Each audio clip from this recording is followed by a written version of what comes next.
Oh shit! It's a new manga! Finally! Hello and welcome to the Nen Show Podcast. We're reading the first new series since October. What is this manga called again? Like I've never heard of it. It's a really obscure. Dragon Ball? Dragon Ball. I don't know. Yeah, it was only recently. No, I don't know. Hello and welcome to the Nen Show Podcast. If you're here for the first time or the first time in a while, you know, we read Shounen manga arc by arc.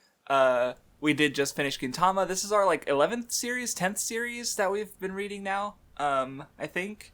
And yeah, we're only just now getting to fucking Dragon Ball, which is, joking aside, it is one of the most recognizable anime and manga series in the world.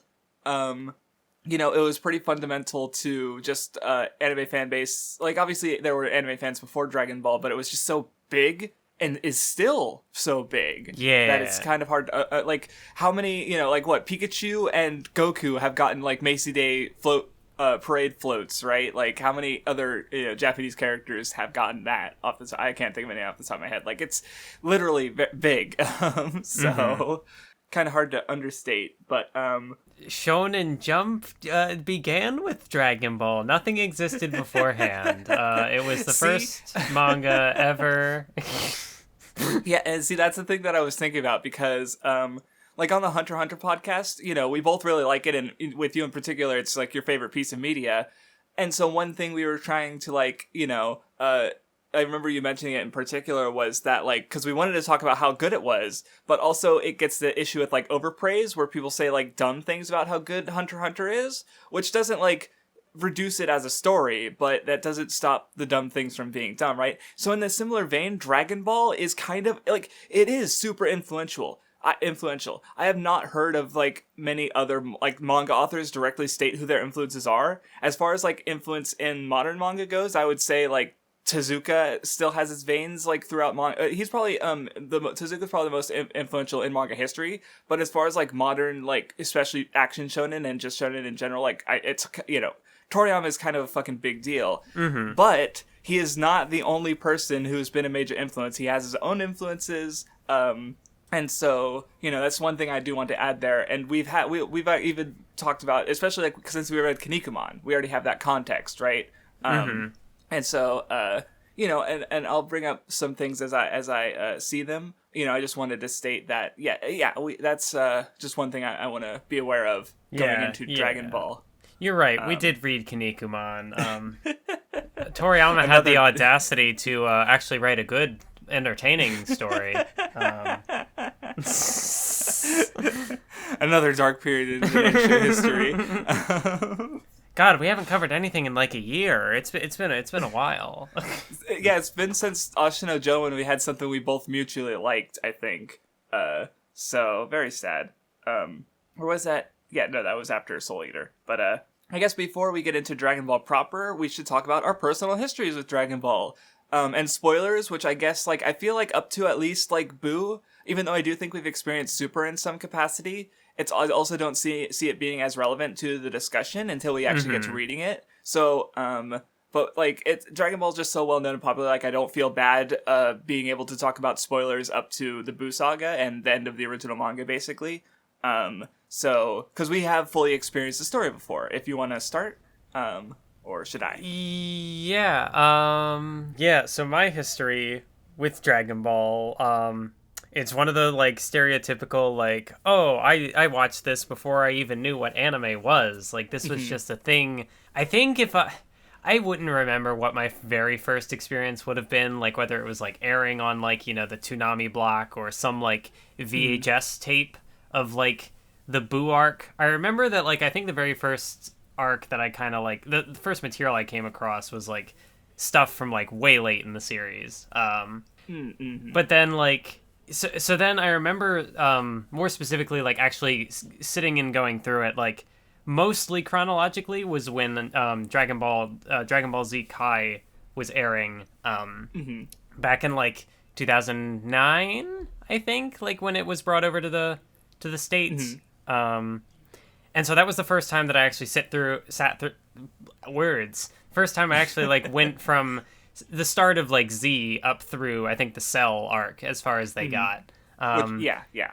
And somewhere in there I ended up checking out the Boo arc, and I ended up somewhere again in that range of between then and like 2014 when I got into anime. I checked out the original Dragon Ball. I don't even remember the timeline of it anymore. No, that sounds like how I got into One Piece, where it was very chronological, like you're kind of bouncing back and forth and experience. Like it sounds like you were watching it as it was airing while also experiencing the other material, right? Yeah, because also while Dragon Ball Z Kai was airing, I remember like that was around the time because of that series I got into Team 4-Star, which is a whole other side of like the fandom sort of aspect to it, that like as well like Dragon Ball like being bigger than it's, or like my experience with Dragon Ball being bigger than just the series itself even. So yeah, there's a lot there, but I also haven't gone through it in full in a while. It's actually probably debatable that I've never actually gone through from like start to finish, like start of Dragon Ball all the way through to Z in like one sitting.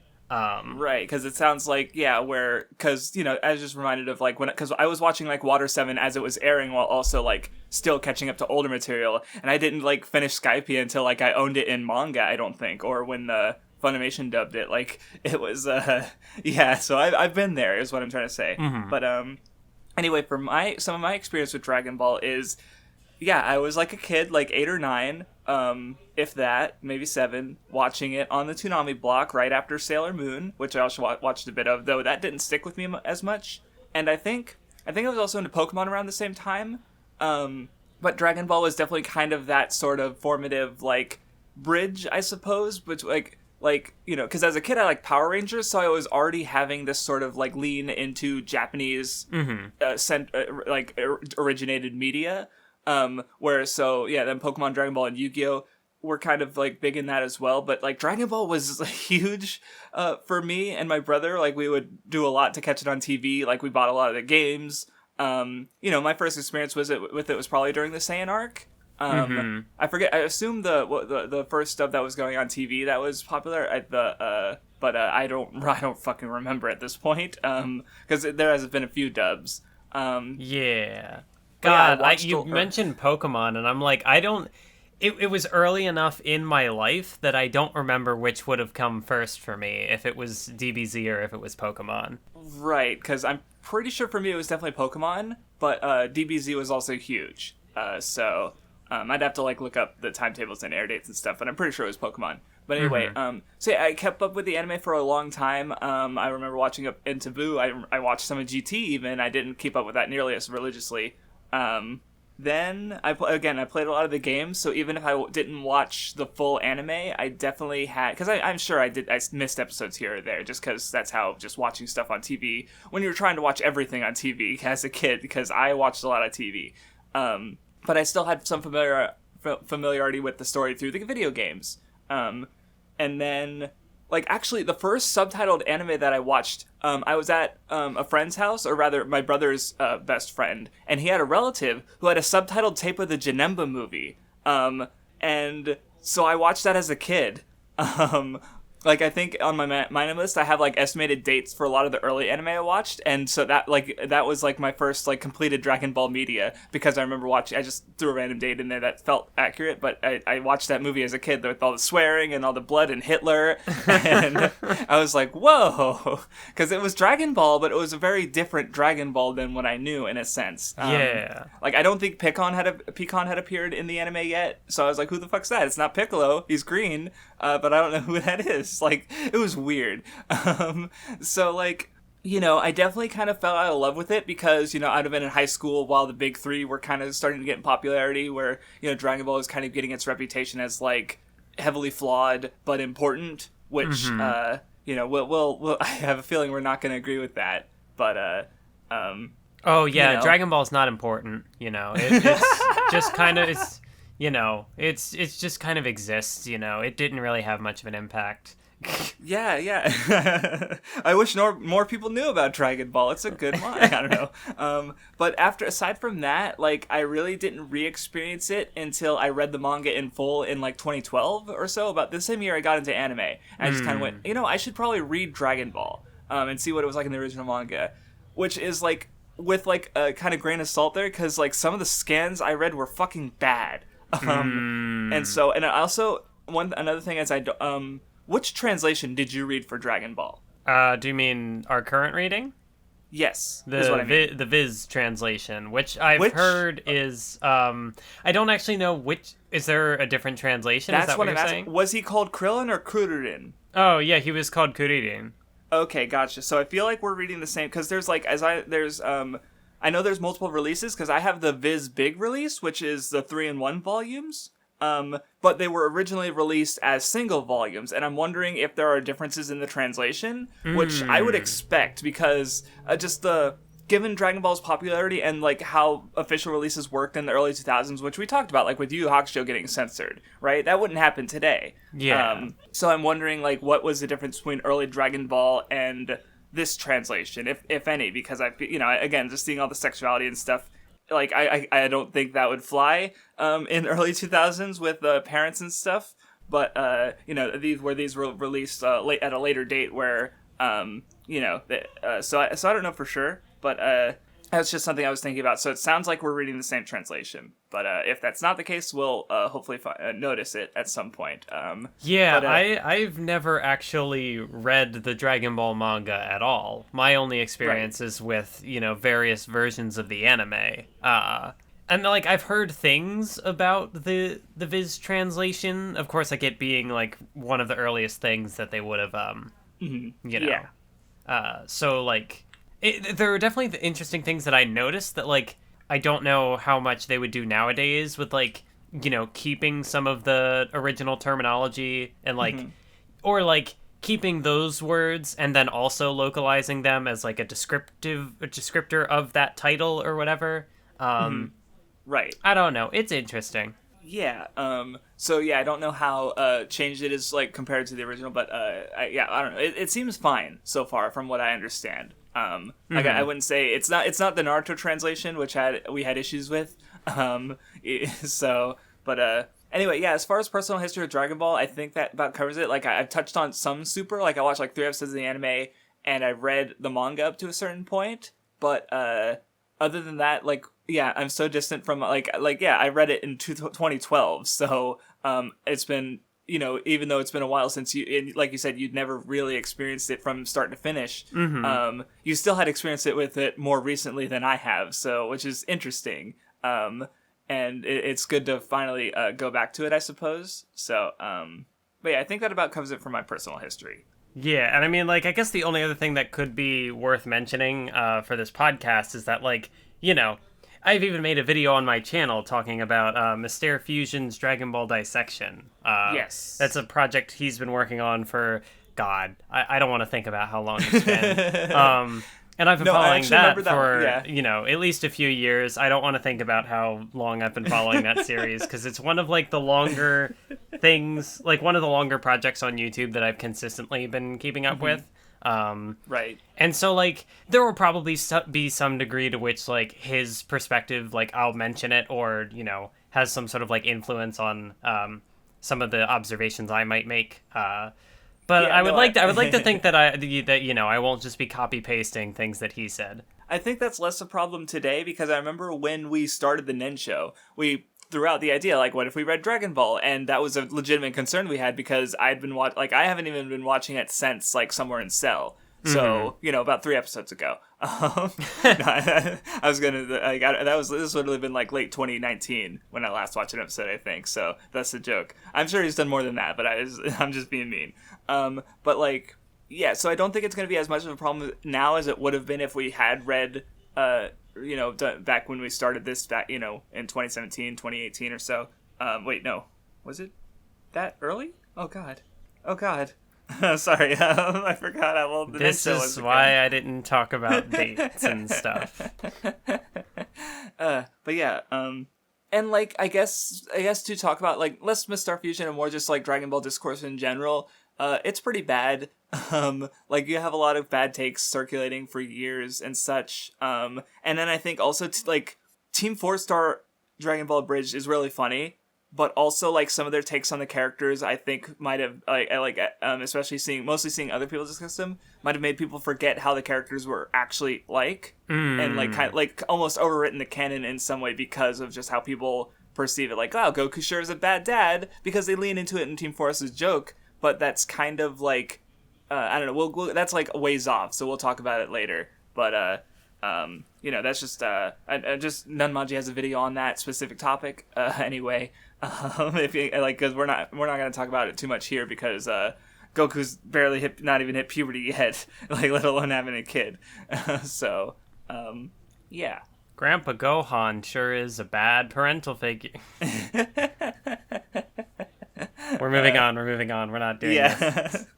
Yeah, anyway, let's get to the reading. Then again, but even before we talk about the manga itself and what's happening in it, Toriyama's art is fucking good. Like, this is not a hot take by any stretch of the imagination. Ice cold take. Right? Blizzard take. Ice Age take. But it's so good. Like, no, yeah, it is. It's, yeah. Well, like, and, because, I also noticed there were at least 2 or 3 full color chapters. Mm-hmm. Those don't happen in Jump anymore.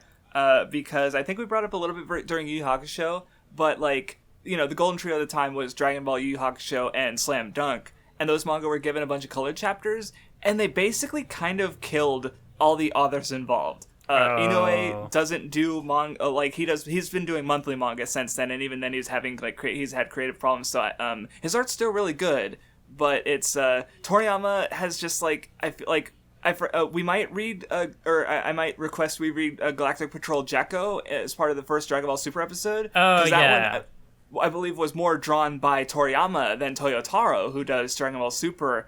And I remember reading it back when it first ran in Jump, and I remember feeling like, wow, it's just kind of sad to see, like, this is where Toriyama's art is at now, right? And then, of course, Togashi, like, his art is still good, but the health problems keep like production of his manga like at a standstill, right? Yeah. Like there hasn't been a new chapter in 2 years. So I just reading the color chapters, I'm like, wow, this looks kind of nice. I mean, even if it's just black and white with the shading, even though obviously I'd love to have the full color version, but also there's that like that voice in the back of my head reminding me that Jump doesn't do these anymore for good reason. And yeah, there were times like when Shenron first showed up and he's got like individually drawn scales, and that like just the imagination of just how like long that would have taken. It's like, oh god. So there's definitely I guess it would be kind of like low-hanging fruit to like, as the series goes along, like talk about like, oh, Toriyama doesn't do this anymore, or like I know I've seen things come up that like, oh, he does less and less shading over time, and but it's like, the weekly manga grind. Yeah, I didn't even consider that like how Toriyama and like other authors at the time would tie into like Togashi's health problems, because right, I guess if they are all kind of doing the, especially with the color chapters and stuff, it's even more recent authors like Kishimoto and Kubo have both like cited health issues with from the endings of their manga, right? And so it's just, it's a brutal fucking industry, which is why like I try to be respectful for taking those shortcuts. Even though we say shortcuts, but apparently the one that really did Toriyama in was drawing the spots on Cell. Because like we'll see that design, but just little dark spots on his carapace, I suppose. Like that apparently was what kind of did him in, because that's just a lot of detail. And but even that there's just a level of detail like early on, like the shading on the machines and stuff. Like the manga just looks really good, and it's just pleasant to look at, and it's just, I don't know, I like it. I like the art, but again, like you said, Blizzard take, absolute zero take, right? Like, yeah. Oh no, we got to get spicy and controversial. Dragon Ball art's bad, actually. No backgrounds. That's not even true, really. That's true until Z. But anyway, but yeah, starting with the material itself, we get Goku and Bulma's first meeting. Just a warning, like, yeah, I grew up on the Dragon Ball dub, so, like, I'm probably gonna say Krillin instead of Kururin. Like, I know, that, you know, it means chestnut and such, like, but I'm just gonna kind of, like, I'm sorry, I'm broken. I've been saying the name for, like, over 2 decades. I can't stop. Yeah. So there's gonna be certain things like character names or, I don't know anything else that would particularly, I mean, like, even just, like, I guess even the story material, I mean, I don't know. I don't want to think about how the dub would be influencing my perspective going into this. It's fine. We'll just not think. Never think. Just don't think about it. Anyway, thank you for listening to this episode of Nen Show where we didn't think about anything, and that's it. That's the whole episode. But anyway, like, yeah, first meeting. Bulma's a shit, but she's great. Goku's a dumbass, but he's great.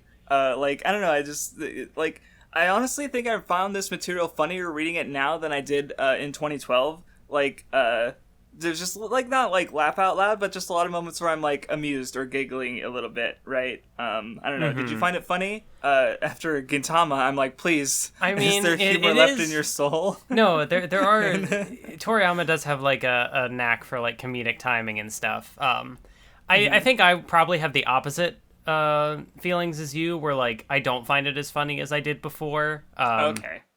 But, like, it is still, like, I'm not going to be like, oh, this isn't funny. This is bad. And some of the humor is definitely, like, not in like, but... Well, and then it's also, like, people who saw the Gintama Nen Show episodes are going to be like, why didn't you find Gintama funny, but you find Dragon Ball funny? Shut up, I don't know. Fuck you. I mean, easy answer to that is you already, like, care about Dragon Ball, right? Where Gintama had to earn that for you, right? So there's, like, a prior context for you. That is. I think also, like, a lot of, like, the basis for the jokes, I think, like, in particular, like, Goku's character archetype is, like, really... foundational in a lot of ways, or maybe not foundational, maybe that's too strong of a word, but like it is very like I can't think of the word, but like for what it is, like him being the, you know, the feral boy who was raised in the woods and is ignorant to like society and societal norms, and so he does a lot of like dumb shit, and you know, invading like personal spaces and, you know, doing a lot of taboo things in some ways, and so, like, it's all rooted in that personality that is, like, you know, you see it come up again with characters like Luffy and Gon in certain ways. Like, these characters who have, whether it's, like, that kind of just, like, stupidity, that ignorance of, like, not knowing things, or, yes. I don't know. It's from a very, like, innocent, but also, ignorant place. And I think, like, with that in mind, like, you know, even if some of the, you know, there's, like, the sexual humor and stuff, which is, like, you know, like, I don't know. Like, I can't find it in me to hate it, I guess is what I'm saying, because like his personality is like so strongly established, I think, that it's just like, you dumb shit, you dumb boy.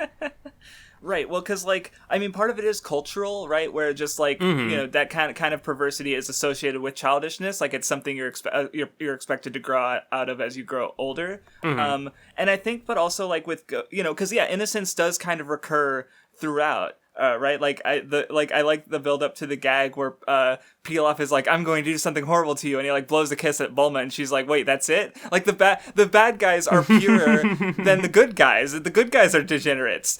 Oh, right? That's a whole thing with this first arc, that, like, and it ties in with, like, Yamcha and Puar, too, that, like, they're just actually good friends and who, like, work together and don't try to screw each other over, whereas, like, Bulma and Goku and Oolong are all, like, well, not Goku, he's a pure boy, but, like, Bulma and Oolong are, like, you know, trying to get one up over the other, and they're always just, stepping over each other and pushing each other down.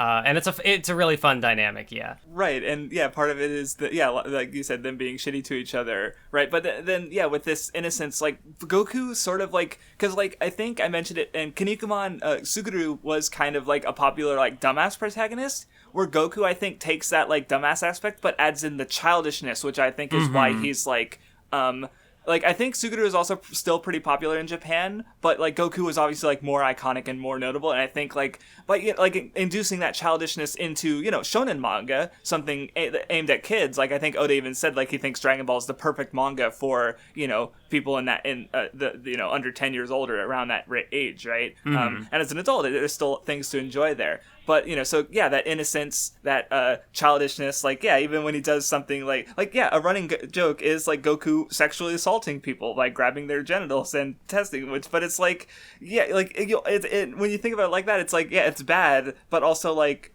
you know, there's no bad will there, right? Like, it's just a dumb kid, and he's told to stop multiple times, and he does stop eventually, but he's Jesus Christ. Yeah, it's kind of like the difference between him and like the Muten Roshi, for example, is that like one character knows exactly what they're doing and, you know, does it anyway because you know, that's like his character, whereas Goku, he doesn't know what he's doing, and I think that contrast is what like tends to make it like less egregious to me, because I don't know, there's a lot of interesting ways that other characters building off of this archetype have also played with that in interesting ways, and I don't know, I just find it like kind of interesting in that way, I guess. Yeah, well, because, like, going back to innocence, like, Roshi is not innocent. Like, the Nimbus Cloud is literally, like, a test of your innocence, right? Like, Bulma falls through, Roshi can't ride it, Krillin can't, but Goku can, right? So, but yeah, and Roshi ends up as the butt of a joke because of that perversity, where Goku won't, because, again, it's not really perversity, even if it's, like, it is sexual in nature and such. But, yeah. And then there's also, like, I guess the flip side of that from, like, Bulma's perspective, that she is a character who very much, like, flaunts her sexuality and is like, oh, this is a thing I can use to get what I want. But then, like, couple that in with, like, her arrogance and, like, her ego, and it's, like, sometimes that ends up, like, coming back to bite her. Like, in the one chapter with, you know, where they first meet the Muten Roshi, and it's like, oh, I want the Dragon Ball. And then she's like, oh, sure, I'll do this for you because I get what I want. Except it's like, oh, you brat, you were actually, no. Flashing him, or right? Yeah. Yeah. And so, like, I could definitely see somebody, like, you know, maybe there is also part of it that, like, you know, I've been through this material before, so it's like, I don't know, can't find it in me to hate it. Right. But, like, I could probably see somebody, like, someone who's never actually come across Dragon Ball going through it for the first time, they might just be like, this is kind of gross to me. I don't feel like dealing with this. I don't know.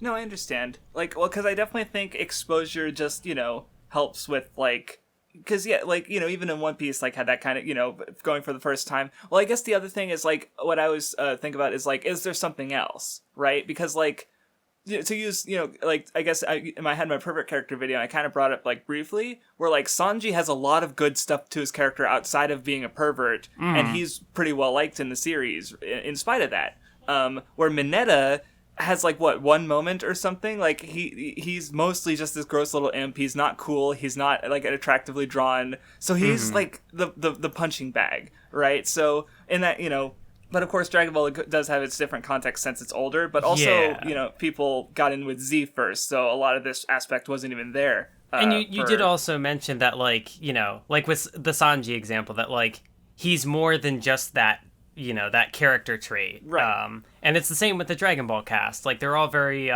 well fleshed out characters. You know, they all have their own little facets, and that's one of them. And I don't know. Sometimes it works, sometimes it doesn't. Comedy 101, baby. Thanks for watching. Subscribe to my... I don't know. I mean, you should be subscribed to Mathwiz. If you're not, what are you doing here? I mean, imagine being subscribed to the side channel and not Mathwiz. I hope not. And yeah, like, Goku just has a lot of, like, funny moments where he just, like... Because he, you know, just sees things at face value. Like, he assumes that Bulma turns into a turtle for some reason. And then, of course, for some reason, like, this joke always gets me, and it's when Bulma's first explaining the Dragon Balls, and Goku's like, oh no, some poor dragon, and it's just, like, something about that just gets to me every time. But, I also thought that it's, like, kind of funny when, like she finds out that Goku is a tail, and for a moment she's like, wait, do all boys have tails? I've never seen it. Right, like relative to Goku, she's definitely way more lewd, but she's also innocent in her own way, and doesn't it's like the contrast. I mean, they are good foils to each other for the at least for this arc in particular is where that, contrast is the strongest, where like she's the city girl, she's very, knowledgeable of the world, and but still, she's still a child as well, a teenager, whatever. Yes. I don't know. So yeah, they bounce off each other well. I feel like it mentions the translation I read mentions she was 16. For some reason, I remember her being 14. So I don't know if that's my memory being bad, or if because you see her like naked and parts of her naked body, like it would make sense for them to age her up to 16, I guess. But like I said, I don't remember if it's just bad memory or if it was an actual change. Because I feel like I remember because they start out being the same age, like they're both 14, but then Goku realizes that he's actually 12. But Bulma mentions that she's 16 later, and I don't remember. This also, there are definitely times where Toriyama does like retcon things or yes. Like I even remember like one of the tangents in a Dragon Ball dissection video was like when they introduced Gohan, that like between like I think like the chapter release and like volume release, like his age changes from like 4 to 3 or 3 to 4 or 4 to 5, something like that. Just little things like that. So I mean, like it's possible that I don't remember seeing it, but sometimes inconsistencies like that do pop up, and that's just kind of the nature of Toriyama wrote this week to week. Like he didn't have much of a big plan. Like he knew that this arc was going to happen, and then from there he's like, maybe we'll go for a couple volumes. And then he went on for like a decade. Whoops. And yeah, and mistakes just happen in manga in general. Like to use another example, that there was a flashback in the recent One Piece arc, and there was a little there was an error in the timeline that I remember people someone that it was mentioned that it would be corrected officially, but oh no, weekly you have to put out a chapter a week, and you can't remember continuity 100% of the time. Right? How dare you, Oda? You only have 990 at this point over 990 chapters in your mind when you publish this chapter. You hack. You fool. How dare you not remember every single detail of your setting, right? It's just, people are human, right? Mistakes were made. And so I actually do, I wanted to bring that up, since you did mention him, is that even if you don't agree with it, the takes, Mr. Fusion is, I like that he goes through with the original manga in Japanese, right? So you see it as it is. No visisms, no nothing. I appreciate that aspect. There's, I remember liking the dissection when I watched it, but that's just something thinking back. It's that's cool that they went that way with it in particular. But so anyway, the early episodes, I'm not feeling a specific need to comment on them individually. But so I'll just kind of skip ahead, unless you have anything to say before we get to Oolong, because that's where the first one where I actually have some stuff to say that hasn't been said yet. I mean, I do think I don't know. There's the chapter with the turtle, yes. Goku being the one to help him, and Bulma being like, no, why should we help him? And so Goku gets rewarded with the cloud, and she's just like, hey, give me a cloud, and he's like, no. I don't know. There's a lot of good I don't know, just a lot of fun character interactions and good establishing of stuff.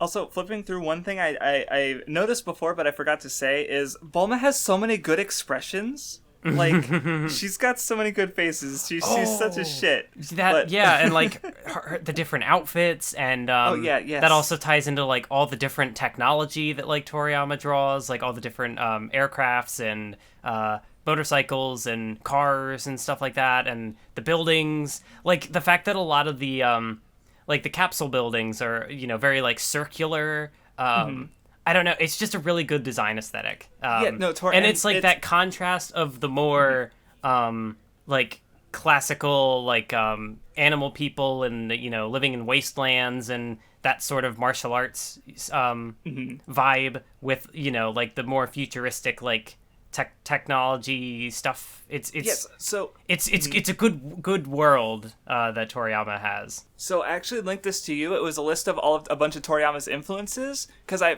forgot to mention it, and because I hadn't thought about it until you mentioned it actually, but like. Yeah, he's drawn influence from a lot of different things, and you can kind of see a lot of them synthesized in Dragon Ball. Like the fact, like martial arts movies kind of tend to lean into like the spiritualism aspect, but then he also likes sci-fi a lot. Like like I know there's or I think there's a Terminator reference later. Maybe that was. That's I believe in the Red Ribbon Army. Yeah, no, that's what I'm thinking. Yeah, that's what I was remembering too. Yeah, right. So like he obviously likes sci-fi, the one thing, the animal people, getting to kind of using that as a segue to Oolong, and one thing that really stood out to me reading Dragon Ball again is I think, with a lot of anime and stuff, there's just this level of, it's Japanese, right? And so, rereading it, I noticed how, there's so much influence from Chinese stuff in this, right? Like, obviously, Journey to the West is a Chinese story, but just another thing that stood out to me was Oolong. And because obviously his design, he's got the kind of red star going on. Which is, the communist pig. Yes, not only that. So I was watching it. It was like a little presentation of. I'll try to remember to link it. It was basically like the history of manga in 10 series, and there was the first one was I can't remember the name. It was like Kurosuke. No, I don't remember what it was, but it specifically was mentioned. It was all the characters in the manga were. This was like from the 30s, by the way. But all the characters were animal people, and it was a very propaganda story, pro-war, right? Like because it was 30s, like that's before World War II, and around when Japan would have been invading Asian countries, and it specifically like the Chinese were portrayed as pigs, which was mentioned as like a common ethnic thing at the time. So we have Mr. Popo later, but I just thought of that as it's not even Toriyama's only use of kind of ethnic right. I mean, because he has lots of varying designs and stuff in his background, but you have Goku, who is this more ancient Chinese aesthetic, and you have Oolong, who's more based in old, decades old aesthetic, right? So and then of course you have the more sci-fi futurism and modernity and stuff, though I wouldn't say that's Chinese, I guess, but it's still I don't know, it was just something I thought of while reading it, because I kind of forgot about Oolong, and it's oh yeah. So it's okay. Toriyama kind of forgets about him too. But you saw the opportunity and you fucking took it. No, I like it. But because I guess a similar thing I thought of was in the Pause and Select video on Miyazaki. I remember because there was a guest speaker on that one, and one thing that was brought up was how in the marketing for Spirited Away, in America it was marketed as a Japanese thing, but in Japan it was marketed for all the Chinese influence in it. So it just reminded me of how Asian things tend to get blended together by Westerners and in Western media.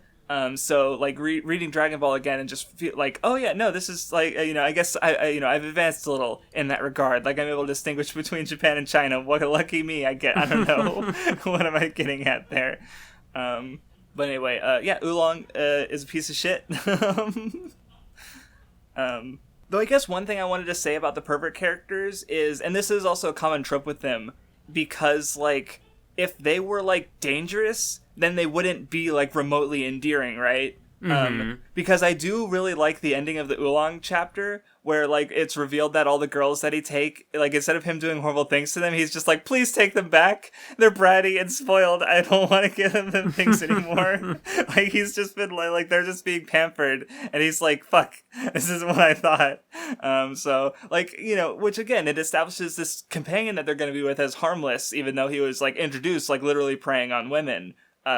So it's just I think that kind of thing also helps these aspects of the story be more palatable, if that makes sense. Like Roshi, he's the strongest man in the world, but he's not going to hurt a woman, right? Or use his power over, right? You get what I'm trying to say.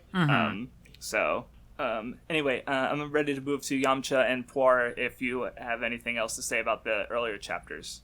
I guess also somewhat related to the thing about Toriyama drawing all these different, machines and whatnot. I do like how all the individual chapters kind of flow together at the start, because they do.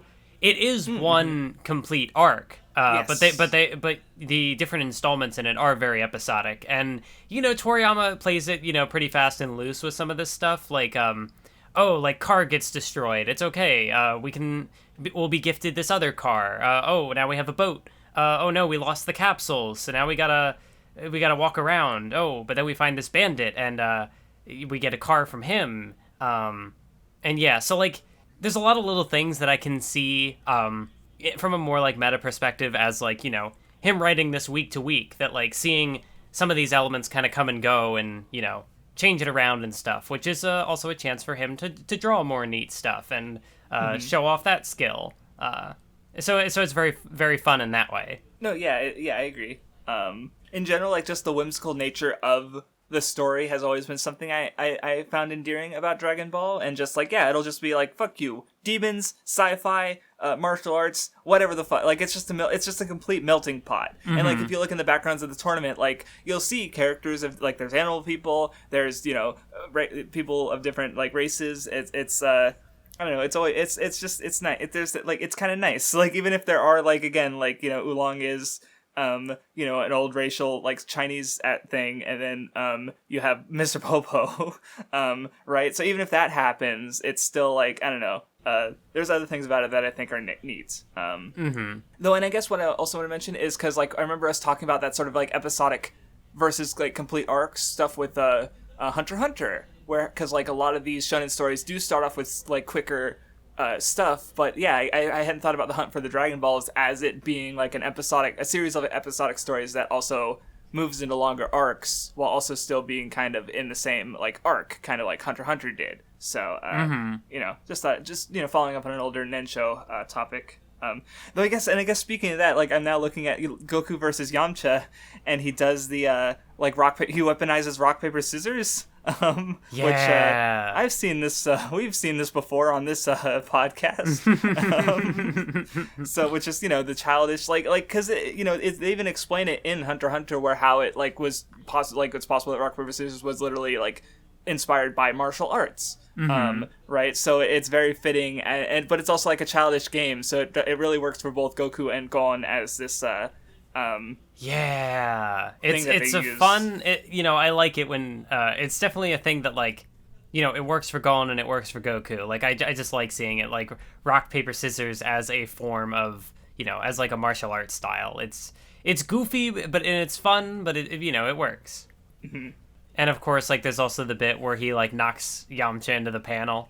Yeah, so that was actually why I wanted to look up his influences in particular. And sure enough, one of his like favorite things, I think the link that I'll hopefully remember to give is the two things he found the most influential were Astro Boy by Osamu Tezuka and apparently 101 Dalmatians. That one I don't remember seeing this is totally a 101 Dalmatians reference. Like no, I can't think of anything from his works that I would say to that.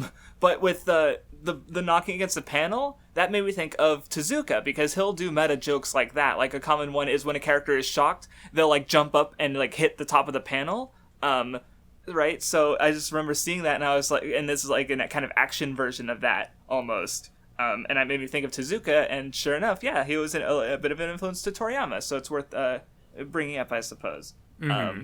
But yeah, then like you were mentioning earlier, Yamcha is afraid of girls. Girls scary. And to be fair, Bulma is maybe a girl you should be a little afraid of. Because like admittedly, like, because I remember people say like, oh yeah, she shot Goku, but it's like rereading it, it's like, well, I mean, he broke her car. Like she has reason to be like afraid of him, right? Like he's kind of strong, and he's also not virtually bulletproof, but she's packing, so you just steer clear. I don't know how much you want to talk about the chapter where I do after that Yamcha tries to like get into their he's trying to find the Dragon Balls and ends up finding Bulma, but even before that I like the part where Puar disguised as Goku goes up and meets Oolong disguised as Bulma, and even though their disguises are so terrible, they've managed to fool each other somehow. Yeah. Like that's funny. Yeah, and this is again where looking at the chapters from like that episodic perspective of like, yeah, it all plays into each other, but also like, you know, each chapter kind of having its own little conflicts going on. And it is funny, like once Yamcha gets introduced, you know, it's like the series doing the kind of episodic stories and then progressively like tacking on new elements that stick around. Yes. And you know, I'm sure it's something that he had a lot of experience with in Dr. Slump, even before this. Yeah, you know, I should have thought about that, because I was just going to point out how good the comedic structure is, because if you look at all these main 5 characters, right, or 5, they all have specific attributes to them that really play well off of the other characters, right? Like Puar and Oolong knew each other. Yamcha's afraid of girls. Bulma is into hot guys, so it's like they naturally have a friction with each other, where Goku, you know, but then Goku and Yamcha fight and they become like rivals, you know, so it's like they all have it just immediately with these 2 new characters you have all these different dynamics and relationships to use for humor, and that's exactly what happens, and it's just it's really well put together. And I should have because I guess what's notable about Dragon Ball is like with Kinnikuman, Yuta Tamago, they were literally coming out of high school when they did that. They were very young. Yeah. But in this case, Toriyama has already written and published a full successful manga, right? And I think you can really see that level of experience in the artwork and the character writing and the comedy, right? This is a manga by a veteran author, which you know, we had not gotten with in Kinnikuman, I guess, is just the one older Jump manga that I can think of to compare to. But I'm curious as to how Saint Seiya will be, because that was also, similarly, he wrote Ring Nin Kakuro, which was a massive hit. So I guess Saint Seiya will be similar in that regard. But that's a few months off. So anyway. I will say, while we're on the topic of Dr. Slump, it was really weird. That's the thing that I'm glad that we're only reading this now, because I have a better context of, how influential Dr. Slump was to begin with, and how, you know, the magazine, he basically had to, say, you know, they weren't gonna let him stop doing Dr. Slump unless, you know, he had another hit in mind, and that's where Dragon Ball ended up working out. But, clearly there are some, in this translation, there are some little jokes from, the, I don't want to say, jokes in the manga context, because obviously they weren't there, but, editor's notes or, things, when they mention, there's a Dr. Slump reference, and they're like, yes. Oh yeah, Toriyama's second most popular work, and it's you don't understand. And then there's a thing obviously in the martial arts tournament too, where they're Goku can't be done for here. What would that do for Dragon Ball Z? And it's this is chapter we're in the chapter 40. Chill out, bro. Right, it's very much the kind of Sailor Moon reference in Yu Yu Hakusho kind of thing, where it's very much leaning on the knowledge that the audience buying these volumes would have, rather than translating the original context. And maybe the original context didn't make sense, but we, aware of things, would have been there's something iffy here, right? Actually, because speaking of that, another thing, because sometimes in between chapters they'll have little extra illustrations, but then those illustrations will have little notes on them yeah, this was probably an ad in the original Shonen Jump, and I'm I know, because I've bought volumes that have these exact pages without the cheeky little comments reminding me this. But then it's this was published in mind that this would be people's first manga they ever read, right? So it is very much published with that sort of trying to assume the mindset of the person reading this, because they're probably gonna know what Dragon Ball Z is. They probably don't know what Dr. Slump is, but they know what Dragon Ball is, right? So yeah. I get it, but again, I agree. Speaking from our perspective as people who are more in the know, we're gonna be yeah. But yeah, because also seeing them, there was also a joke where they make another Dr. Slump reference, and it's there's, you know, Pilaf makes a joke about crude humor, and you know, we especially don't tolerate Dr. Slump references here, just trying to use this, you know, hey, Dr. Slump is recognizable, let's use that to boost the sales of Dragon Ball or whatever. I forget exactly how he says it, But it's like, yeah, because at the time that Toriyama was doing this, and at the time that, you know, the Jump executives or whatever, you know, like, Dr. Slump was really popular. It was probably a gamble to, you know, let Toriyama end that and move on to something else. So it's almost like, I see it from, like, the perspective of, like, hey, please enjoy Dragon Ball, and then Please, it's I like, want to draw this and not Dr. Slump instead. And then, like, 15 years later, it's like, oh, fuck. You got what you wanted for it. Like, the monkey's paw curled. Like, the finger curl. But I also had another takeaway from Pilaf's joke where he's like, we don't tolerate vulgar humor here. I'm like, yo, Pilaf hates Gintama based. No, I'm kidding. But I thought about it. yeah, and also just, like, looking at the structure of these chapters where, like, Yamcha's chasing them down, like the one with the disguises and stuff, there's, like, an interesting course of events where, like, it's because Oolong tried to, like, betray the other two that he ended up thwarting the plan with, ended up thwarting Yamcha and Puar's plan, and it's, like, just, like, the series of events, the way it plays out, and how, like, it's those more on those fun character dynamics. Right. So another thing cause like, so this is just an understandable association cause, I've been playing Dragon Quest lately and I've now beaten Dragon Quest 1 through 3, which Toriyama did the character design artwork for. And so like, but I mean, this reading, maybe Dragon Quest 1 would have been published by the end of it, if that.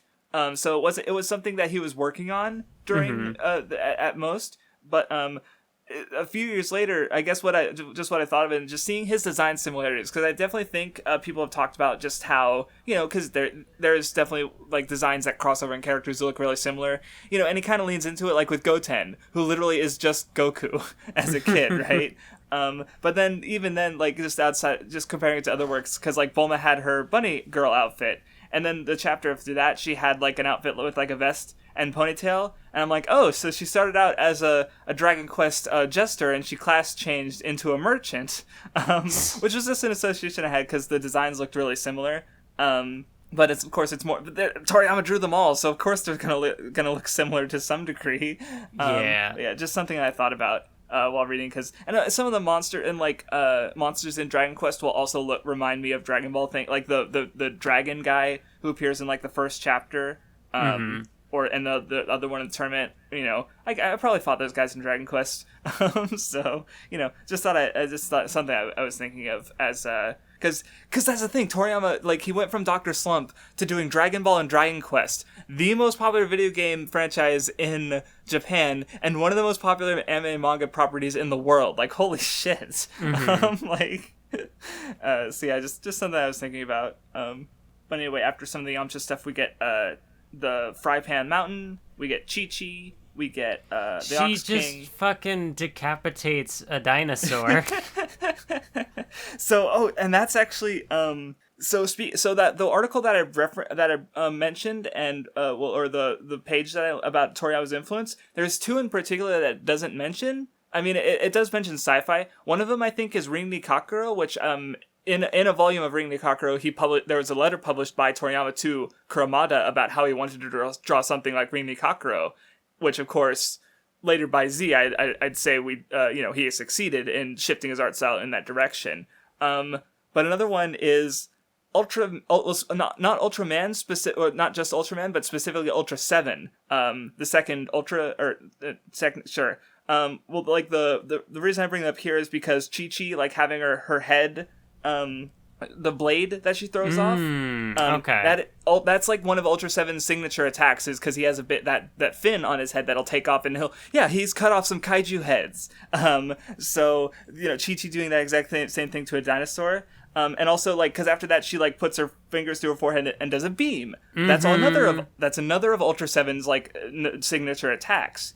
And but that's just Chi-Chi. Probably the most influential area of Ultra 7, it's kind of small in Ultra 7 too, is the funny thing, is so when the main character, when he's human, in his human form, he has these capsules, and when he throws out the capsule, a kaiju or a giant robot comes out, and he could use that to fight the monsters when he can't turn into Ultra 7. Or in fact, I think in one of the later Ultra series, he would be a side character who, because he can't transform into Ultra 7, but he'll still fight through these capsules. I forget which one it was. It was like Ace or Leo. I don't remember. Taro. I don't know. But so in Dragon Ball, you have the capsules, the Capsule Corporation capsules, where there's similar to these pocket spaces where you throw them out and they summon something, right? So I would suspect that was an influence to that. Though obviously, like, the function is different because, and they're more used for like vehicles or housing than compared to like using them for monsters. But in the original proto stages for Pokemon, they're originally called like capsule monsters based on the capsules from Ultra 7. So just a cross reference of like, Ultra 7 as being like influential to, both Dragon Ball and Pokemon. Which mostly the Dragon Ball stuff is relevant here, but I know trivia. Fear me, I guess. I don't know. I just thought it was interesting to bring up. Because this is just one of, especially now that I've seen Ultra 7, like when I remember I was looking through, I think on the Ultraman Wikia, and it was like references to Ultra stuff and other things, and like, yeah, there's a section on Toriyama because Dr. Slump has even more direct references, and I hadn't thought about Chi-Chi because I hadn't experienced Dragon Ball in so long that it mentioned her, and I'm like, oh yeah, and so reading it, I'm like, yep, there it is. So thought I'd share. I also think it's like kind of funny. Like she decapitates the dinosaur and then is like freaked out by like looking at a decapitated dinosaur and it's just like, get out of here, and just like blows it up. Yeah, what a very interesting one-off character who never shows up again. And yeah, I guess another thing that I noted is how like, well, because like Chi-Chi meets Yamcha and Yamcha beats the shit out of this child. And then, well, later, like, Goku punches out a woman, I think, and I just remember, like, thinking, like, how that's, I don't know, because, like, I mean, with like... Actually, no, I'll let you finish your thought. Because I thought about One Piece and, like, how you have Sanji and Zeph, where it's, like, they have these old-fashioned values of, like, don't strike a woman, and here you have Dragon Ball, like, not following those values at all, even though it's an older manga. And so I don't know. It's just a thought that came to mind. What were you gonna say? Well, yeah, because it's like thinking of the scenarios the characters are in, and like Chi-Chi attacks Yamcha, so he's like, "Hey, don't kill me, please." Right. No. And then like the other character who I remember showing up in the martial arts tournament, like it's a fighting tournament. She's like using her femininity as like a weapon to. We're jumping all around now, I guess. I know, yeah. But like using that as a weapon, like, oh, you won't hit me, so I can win this fight. And he has to like not see her as a woman, and see her just as like an enemy in front of him. So there's I don't know. I don't know where I'm even going with this thought, but yeah, it's a thing. It happens. And I guess tied to that is like, and maybe this is there in Slump too. I have no experience with Dr. Slump, where you've read at least a few chapters, right? Yeah, I read a volume. A volume, gotcha. Yep, and like, a single volume. And just leaning into like, I guess an earlier comment I made about how like Bulma's kind of a shit, even though she's endearing, and like, because normally she is framed as like being like she's vain, she understands her beauty and uses it, right? But then like when she's like afraid or something, she'll like she's not drawn to be pretty, right? Like when the Ox King shows up, she and Oolong have very similar expressions, right? Even though one of them's a literal like cartoon pig and the other is like he's willing to draw her in an ugly way, I guess, and I guess that helps her be more endearing, right? She's not perfect, and not just like even in looks, I suppose is what I'm trying to say. So it's just something that caught my eye. I guess actually now, because again I thought back to Dr. Slump again, and I'm vaguely aware that like Arale has kind of a similar thing to Goku about being kind of like. Well, like in her context, she's like a robot girl. Like she was created by a scientist, and so she doesn't understand human values and stuff, and like that sort of thing. So it's the same kind of like Goku sort of like ignorance, innocence thing, except like she's a girl and he's a boy. And even just from what I saw in the first volume, like Toriyama definitely does some similar things that he does with Dragon Ball here. Okay. I need to read, well, because, like, now that I think about it, like, because I want to read Dr. Slump, I might read Astro Boy first, knowing that it's, like, important to, Toriyama as a, influential work. So, because, like, daughter making robot child. That's literally that was a trope in like Hugto Precure, right? With the Dr. Trom making, and that's Astro Boy is like the most popular work and oldest work I know to have used that trope. So I'm just thinking out loud. So anyway, yeah, Goku takes Chi-Chi to Roshi's house to get the fan, which was adapted completely different. Like, I didn't see very much of Dragon Ball, the anime, but I did see, because like they do this arc, but they make it way more dramatic and happen during like Goku and Chi-Chi's wedding, and then like I think that's more of just like because they definitely do this here, because you can't not have this here, right. because like they meet up with the turtle hermit and go from there. But like they definitely play on it again later, because I vaguely remember the filler that you're talking about. Yeah, no, because I remember Ox King like with Chi-Chi's wedding dress trying not to like get burnt by the fire, while Goku and Chi-Chi, as older, like teens, are trying to get the fan. And it just hit me again while like skimming through this information. I was like, oh yeah, I remember that. But no, that makes sense more as like a kind of bookending it with like their first meeting and their first adventure, right? Yeah, that obviously won't happen in the reading. It's just I just had like a flash of like, oh god, I watched that like how many years ago? Don't remind me. Also, another Toku reference that I completely forgot about is when Roshi summons baby Gamera to fly on. And I'm like, oh hey, I've watched Gamera movies now. And then Roshi throws up because it was spinning, and I'm like, okay, that's funny. And also, another thing about the comedy is like Toriyama can be really good with the build-up and payoffs. And because Roshi being like this shitty old man who, he's a martial arts master, and it's like, okay. And I think, it's easy for us, especially because we're so familiar with like how strong Roshi really is. Yeah. But then like reading it again and seeing he's just like, look, he's just like, I'm a skinny old man, like, aren't you impressed? And Bulma's like, yeah. And then he gets like, it's just completely sold. Like the full, like this is I think the first full page of anything that has been in Dragon Ball, right? And it's spent on Roshi being like buffing himself up, like the shading and detail on his muscles, the veins, like it's completely sold, like straight. No, like it in itself is the joke, but like, and then he does like something legitimately cool with the Kamehameha, and it's like it just makes it funnier, I think, and I just really like the payoff to that joke. Good moment. yeah, and I'm also thinking back to like more about like stuff that pays off later.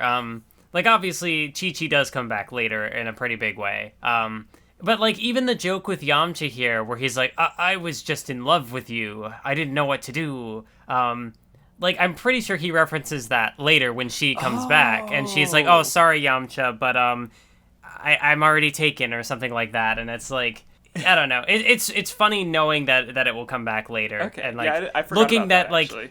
He couldn't possibly have planned that.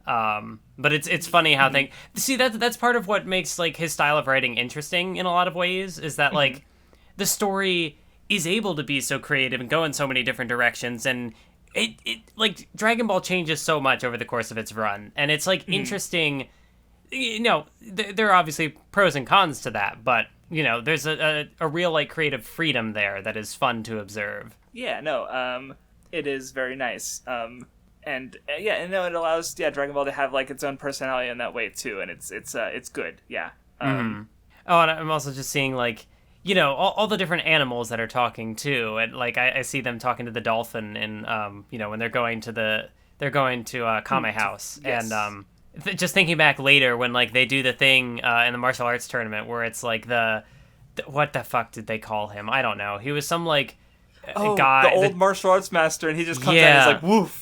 And then just like, see, I don't know if Toriyama ever done this, but I'd love there to be a gag where like Goku asks some animal for direction. He's like, no, that's just an actual animal, or something like that. Like that would be so Toriyama. That's kind of what like that joke with the martial arts master was, because like you know that animals can just talk, and that is not a thing that anybody even questions. That like this dolphin is talking, this pig is talking, and so when the dog just comes out and barks, it's like, what? Right. It's funny. So anyway, moving on to jokes that probably aren't intentional. So we get the rabbit gang. And And of course, like, you have the whole thing, like, I love the part where, like, Bulma's like, sick him, and Goku gets, like, really happy, and he beats the shit out of him. He's like, yay, it's been so long since I had a real fight. Like, he just, he just has fun fighting. The part that I think is, I'm sure you've thought about it, or I'd be surprised if it wasn't brought up in the Mystery Fusion dissection series. Goku takes the rabbit to the moon, and at the end of the reading, Roshi blows up the moon. And no. It would be so, like, I'm just imagining, like, a version of that in my head where, like, as Roshi blows up the moon, like, you see, like, the transparency of the rabbit in the sky, like, holding up two fingers, like, in a victory pose. I just thought that would be so fucking funny.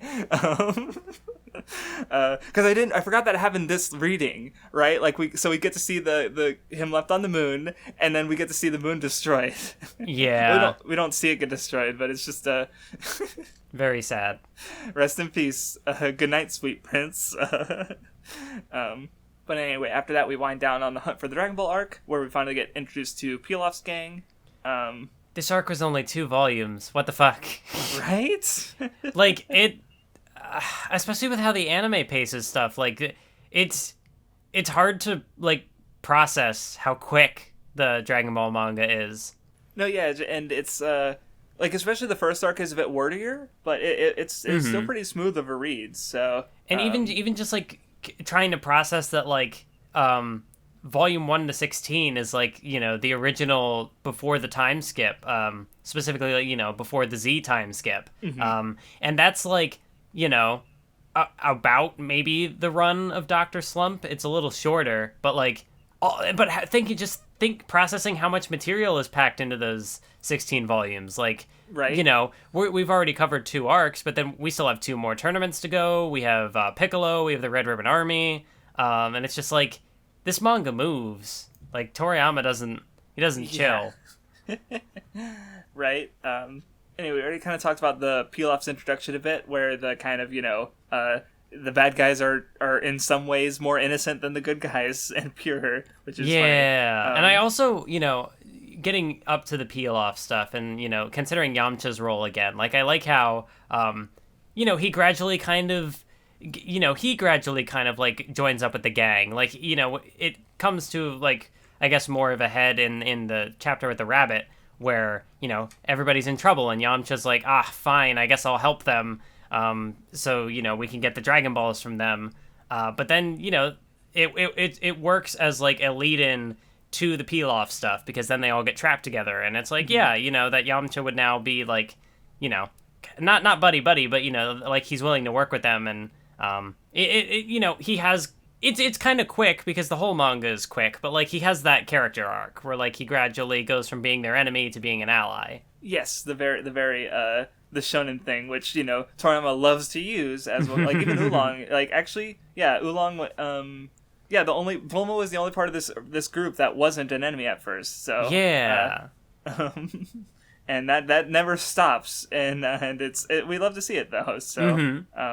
But anyway, the Dragon Balls are assembled, Oolong does his wish. Actually, looking again, even, like, maybe it's just the fact that he just has, like, no real expression in the first place. But after, like, the big panel of Oolong making his wish, Shenlong just kind of looks like, what the fuck? I don't know, something... maybe it's just me, but something about his face is funny to me. Maybe it's just the context, but... and I'm also looking at, like, their escape from the... all the stuff with the palace, and I like how... there are just arrows on the floor, and the characters follow it right into the trap room, and Pilaf is just like, I never knew there were people that were this stupid. But then, like, also when they use the sleeping gas, he just walks in without a mask and passes out.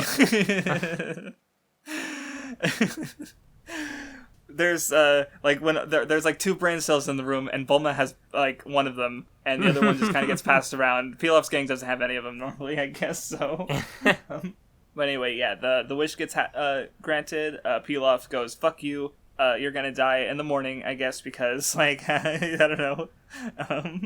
And then I love the build up to it, where like Goku's like describing what his grandpa said, and the what happened the last time you went to you're on or the last time you saw grandpa? And it's like, oh, I went out to use the bathroom and I saw the moon. And it's like, everyone's like growing horrified. Well, yeah, and there's also like, I do also appreciate how Toriyama kind of in the background like does get at some of these more serious details that kind of, come up more later. Like, the thing of Goku like killing his grandfather isn't, I don't remember it being a big reveal, and it doesn't come up until like way, way later that Goku actually finds out that it was him. Mm-hmm. But, like you get that reveal just kind of as a background, like a little throwaway line of dialogue, that is like, my grandpa died from, being stepped on by this monster. I just happened to, he told me not to look at the moon, and I just happened to look at the moon that night, and it's weird. And I just slept through the whole thing. But yeah, so you kind of get like that, but then there's also, like the connections between the Ox King and Gohan and, the Muten Roshi that like, being disciples and, they have this connection. And so like Goku, this connection to the Muten Roshi is established as well that, because he was, Gohan's grandson. And so, yeah, it's like, it works well that, like, leading into the tournament arc that, like, okay, the hunt for the Dragon Balls is over. I'm going to go train with the Turtle Hermit. Yep. Right, because I even thought about that when, he was talking to Roshi, and Roshi was like, hey, you should train with me, because he used the Kamehameha, and, it was just, hey, for building up into the next arc already, nice. But anyway, Goku becomes monkey, rejects modernism, become monkey. Reject modernity and embrace tradition. That's it, thank you. Embrace monkey. And, like, I remember, it was, I think Dragon Ball Dissection mentions, like, Oolong having, a random line about, like, questioning if, like, wondering if Goku was an alien, which, in the original context was probably just, like, he's not human, right? Or he's not even, like, what the fuck is this? But then, in retrospect, it's like, it's just it's probably a funny coincidence, but Giga Brain foreshadowing, or even if it is retroactive foreshadowing, where like he was reading through, and he's like, fuck it, I'm gonna make Goku an alien, right? Like that's still worth noting, but yeah, it's also like kind of nice because like it does get them out of that situation, but arguably it creates an even worse situation because like he nearly kills them all, but they have to like use problem solving to like and remember knowing Goku because they know about his tail. And so, like, to get rid of it so that they can not die. And Pilaf's gang just gets destroyed. Like, they try to fly off in their little, like, helicopter thing, and then, he just, like, throws a tower at them. And they're just like, who was that? And they're just dead. They're dead. Gone. Very interesting group of one-off villains. Maybe that joke will get old eventually, but I don't know when. And another thing I want to say is, because like I guess this ties into Goku's like later character stuff, because like he doesn't really, he barely recognizes the the monkey form aspect to himself, right? Like he doesn't recognize his own like nature. Which like again, whether this is retroactive, for his character, not like for considering later stuff, it doesn't matter. It's just something to note that he just hasn't like reconciled his heritage. Because even later, like as he goes up against Saiyans, that's part of the conflict. Is like he's Goku of Earth, but he's also a Saiyan, right? So, anyway, I'll just put a pin in that for now. Though I will say, if you haven't. Anyone listening, like I already recommended it to Mathwiz, and you dropped it in like 3 seconds, but it's okay.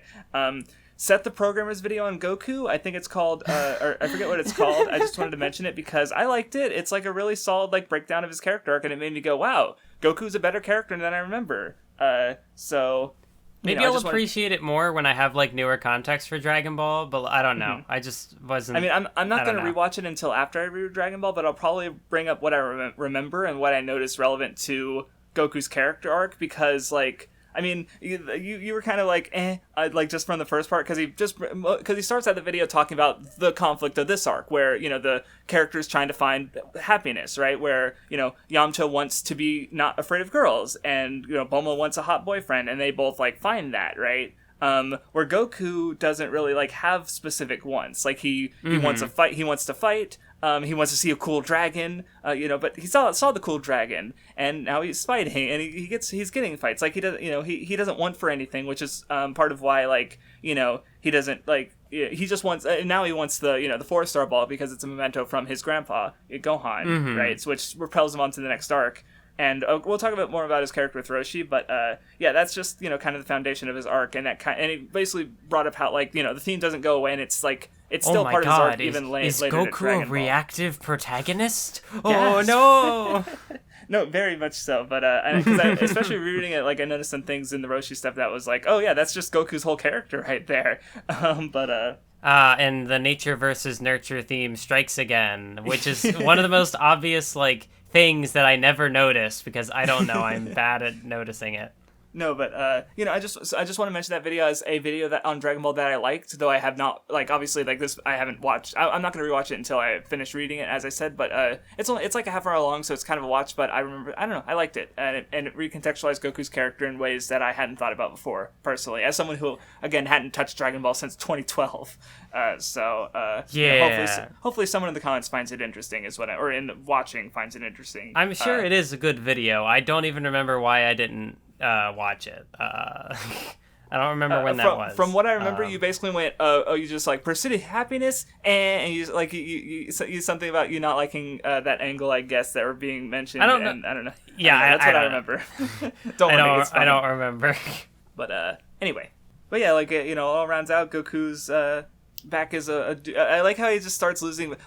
One thing, this goes back to just how Toriyama writes and stuff, but he does use these little logical progressions and this happened, so this would happen, Goku losing his tail, so it makes sense that he'd lose his balance easier, right? Yeah. Because he's had it his whole life, and it's just stuff like that grounds the whimsicalness and a sense of there is some logic there, which is nice. But then there also is the thing where he's like, oh no, I've lost my tail. Oh well. As if it had happened before, or it wasn't oh no, this abnormal thing. I don't. We'll Goku live with it. just kind of takes it in stride. He's like, whatever. And I think that and mentioning because I mentioned logic, and I definitely think that discourse happens and people try to look for logic in stories too much in some ways that I sometimes don't appreciate. But I remember there was even hold on, let me find the page. It was in chapter 4. Oh, that's right. Bulma was questioning the Nimbus, where it's it's a cloud, where's the logic in a cloud that lets some people pass through it based on their morals? And Roshi basically responds with, "Deal with it," right? It's just there, it just fucking take it at face value, right? Yeah. I just wanted to I just thought about that while I was mentioning the other thing, but. Anyway, arc's over. Dragon Ball was supposed to end here, but Toriyama was forced to keep going, unfortunately. No. That's kind of a myth that I'm sure has been talked about at length by a lot of people. I think I'll find it when it's relevant, because I definitely remember people using actual quotes to explain that it was never really set when he wanted to end it. But anyway, it's been a while since I read that, but yeah. I do like the little in the volume there's or at the end of the chapter there's the little note where it's we hope you enjoyed the adventures of, hey, wait a minute, we're still going. We're gonna keep going and going and going and going and and then, oh boy, 15 years. When did that happen? But yep, anyway, yeah, right? It's just whoops. But anyway, so yeah, Goku goes to Roshi's place. There's the whole, Roshi wants, a girl because, he's a shitty old man. I also like how Goku's I'm hungry, one of his defining character traits. And Roshi's the fridge is over there. And then he, eats everything in the fridge, even the ice. And then he's just you just ate a week's supply of food. And yeah, that comes up later too, during the tournament and stuff, where Goku... there's a good payoff to there's a good punchline at the end of the reading involving that, but it's Goku... Oh, there's prize money for this tournament? I hope you weren't planning on spending that. Yep, but anyway, Krillin shows up, and he's around the same age as Goku, but a little wiser to the ways of the world, and as you can see, he falls through the Nimbus because he's also kind of like, I don't know, it's interesting to see Krillin's early characterization because like compared to the Krillin I'm familiar with from Dragon Ball Z, like he's kind of unrecognizable, right? Like he's sneaky and a liar and he's a pervert, and I just think about like later Krillin is like no, he grew up, he's none of that, right? Like so that always sticks out to me when I read it, or it stuck out to me again rather, but and then we get Lunch, who is a character, or two, if you must. Yeah, it is. It's interesting. It's definitely like going back to this. Most recently, like I've been kind of like re-exposed to I guess kind of her. I don't know, not archetype, but like the whole thing of like sneezing and becoming a different person. Danganronpa does that, and it's like That's right. It's like, oh, okay, you're just a Dragon Ball character. Okay.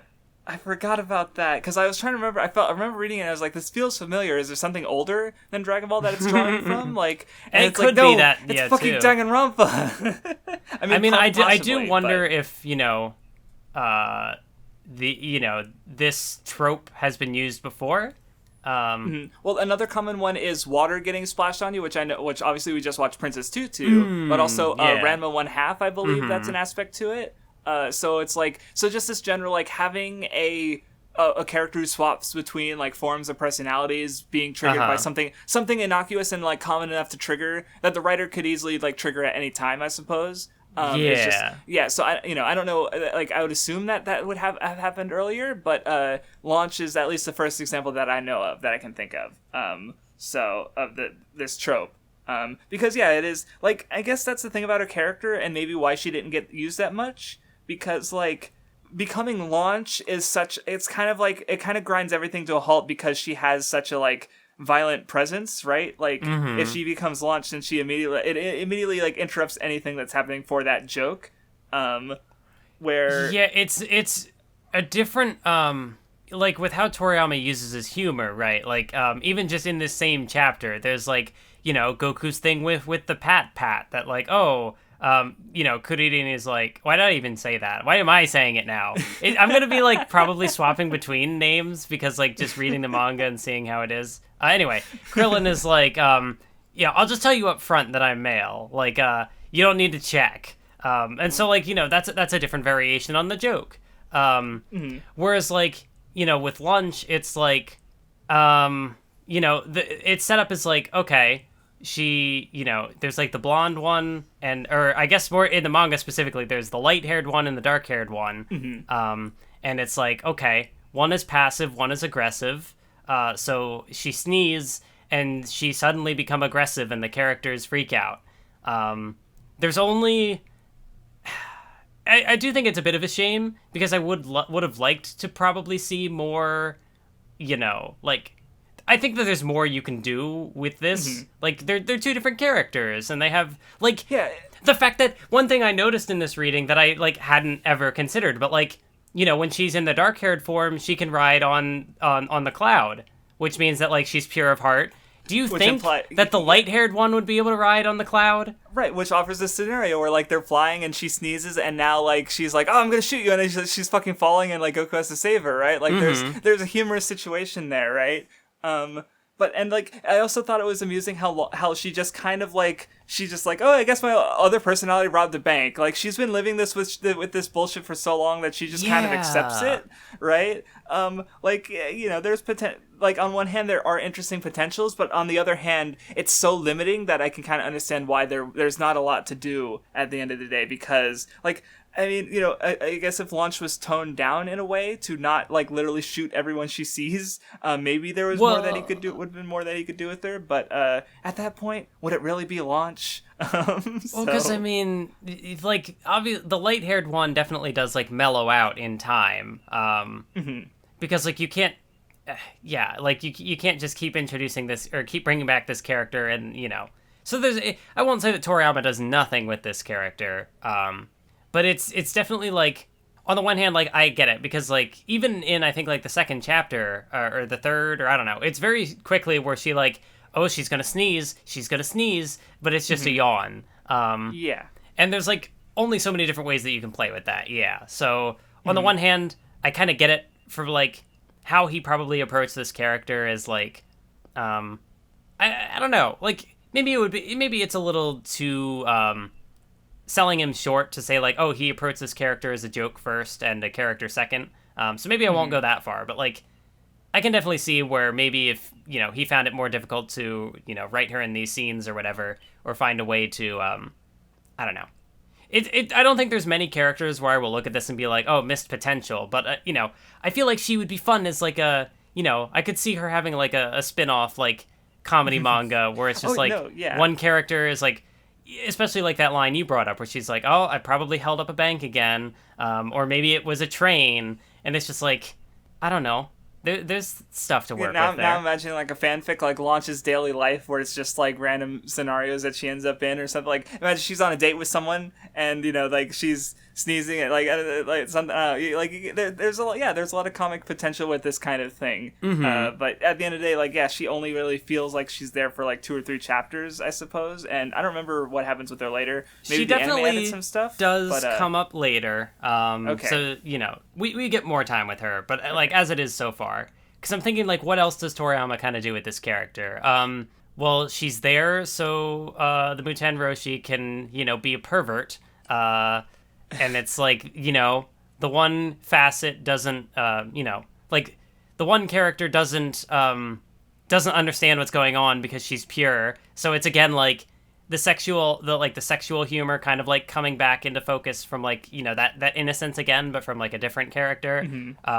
Because she's like, oh, we're wearing these, like, skimpy outfits, and, like, all the characters are wearing it, too. It's like, don't insult the traditional uniform of the school. Yeah, see, like, as far as the pervert jokes go, I appreciated that one because of, like, Roshi's dedication to, like he grounded it for her by, like, having all of them wear the outfit, which is like, you know what? Yeah. Okay. I'll give you this point. Just this once. Like, it's just because...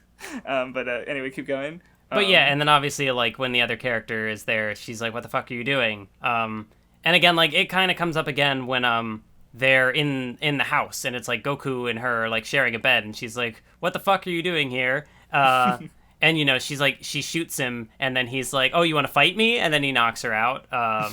That's what I was thinking of her just like, or, of Goku just like, he grew up in the woods, he doesn't have these, like, he can barely tell, people apart.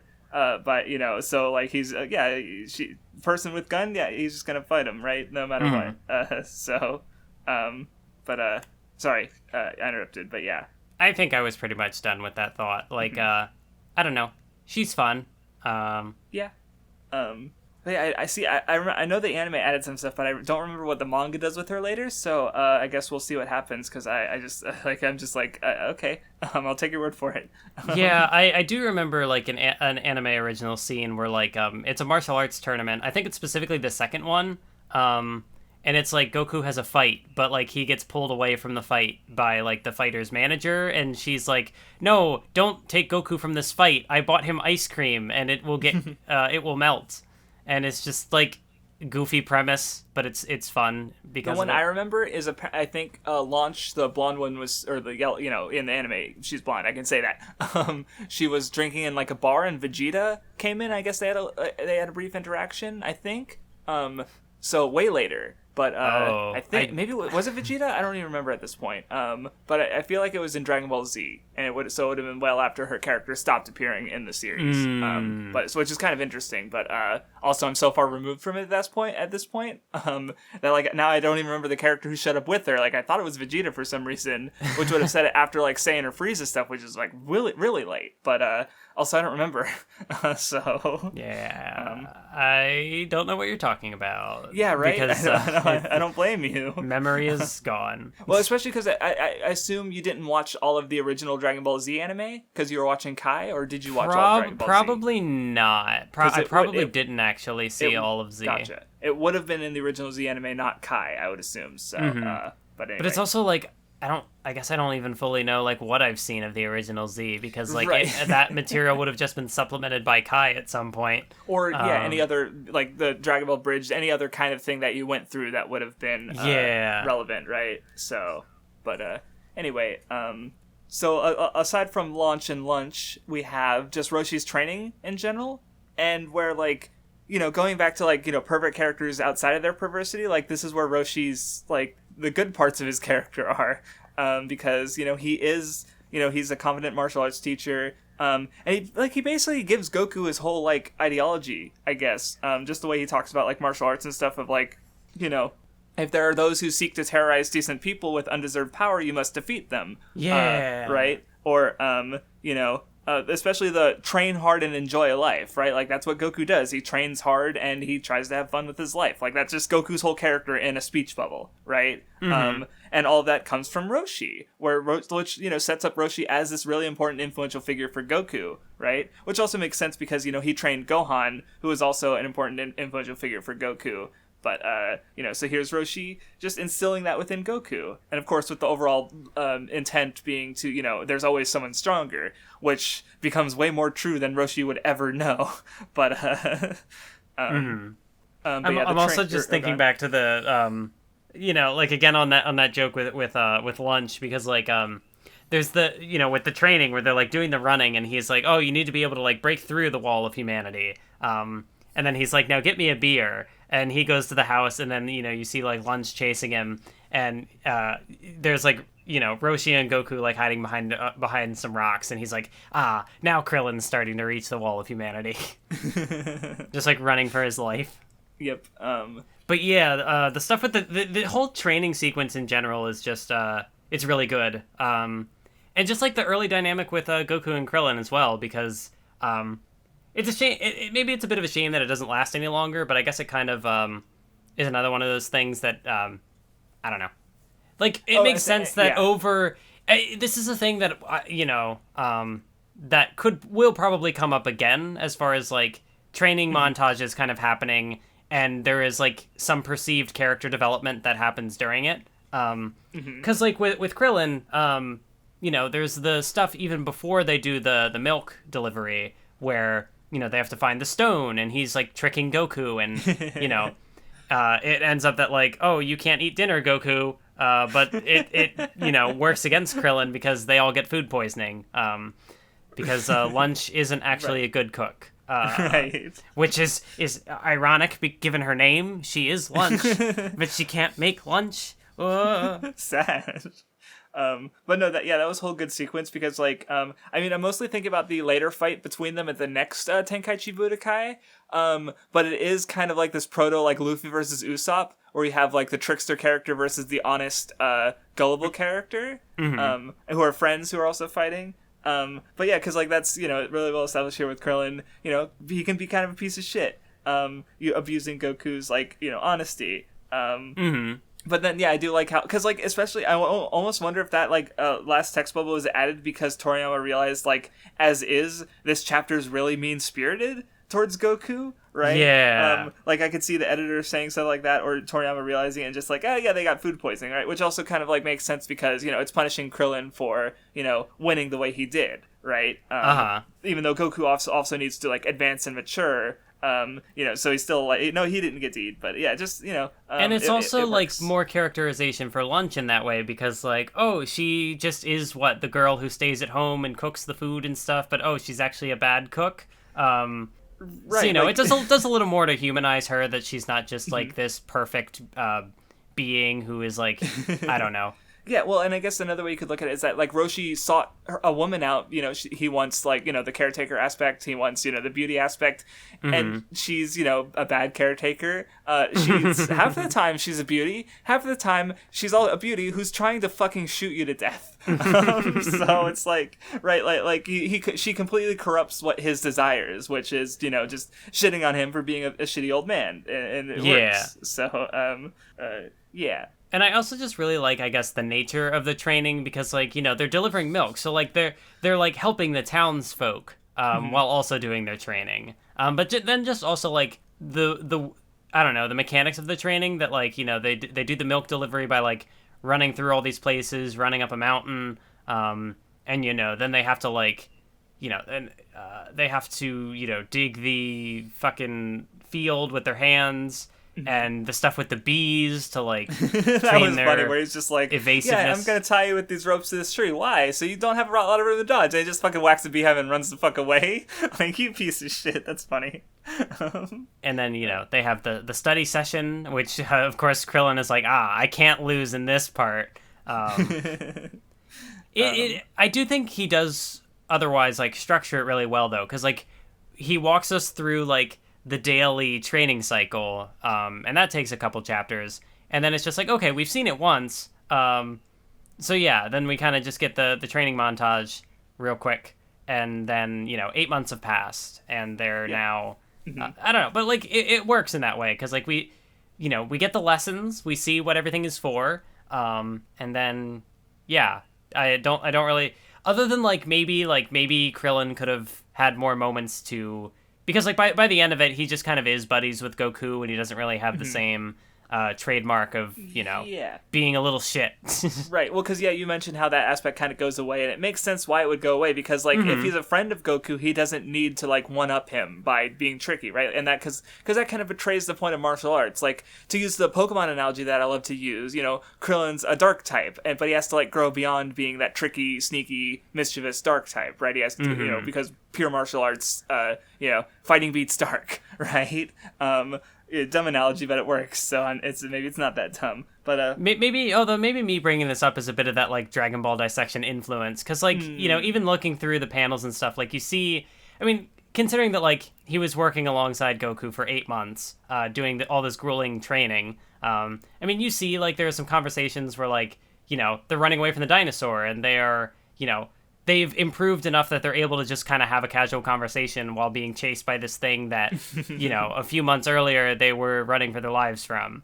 Right. And, plowing the fields, they're just like, I'm hungry, and that sort of thing. Right, they sort of bond over their, mutual, like, training, and to the point where, and even when they need to move the boulder, like, Krillin is like, I can't move it as far as Goku, but I can move it, which is, like, before, when they did the running, he was like, oh, I'm faster than you, I'm better than you, but now he's willing to, like, admit that, that's true. I didn't notice that. He's willing to admit that, like, yeah, Goku was able to do this better than me, but I'm still able to do it, Right, like, he had that humility. Yeah. In growing through, like, the hard work, like, it tempers him and, like, helps remove that mischievous and, competitive, the dark parts of his personality. But just, like, he learned to sort of appreciate just the hard work of it and just the self-improvement aspect. Yeah, that's a good point. Because I guess another thing to it is what I thought of is, so I have not seen a lot of old martial arts movies, even though I know them to have been an influence of Toriyama. Like, the closest that I can say I've gotten to is, I've heard people talk about, like I know the trope, like, from Karate Kid, where he, like, does mundane tasks, and that becomes his training, right? Like, and so this is kind of like that same trope, where, but of course, like, the joke is more that, like, it keeps getting, like, oh, anyway, that was our early morning training. Now for the morning training. Yeah. and okay, that's what you do every day. Now you're going to do it every day, but also with these heavy shells. And then even, once they move the boulder, he's like, okay, heavier shells. Right? Like, there's just a constant escalation. Damn, I can't believe Toriyama is already escalating his story so much. I hope this doesn't continue. But then also, like, by the time they get to the tournament, there is still kind of that air of, like, but what if we're not strong enough? Because they didn't learn any fancy techniques. They were just kind of doing the basics over and over. And they're not even really, like, aware of their strength. Like, yeah, they were able to jump really high. But how does that, matter in a fight? And then they go into the tournament, and Goku just, like, taps a guy, and he falls out of bounds. And he's like, hey, Krillin, hold back. Please don't kill these people.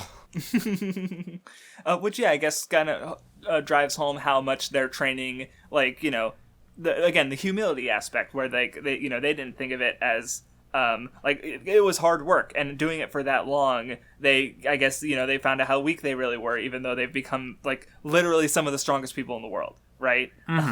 It's very good and nice, and it just, goes by, and they're good boys. Yeah.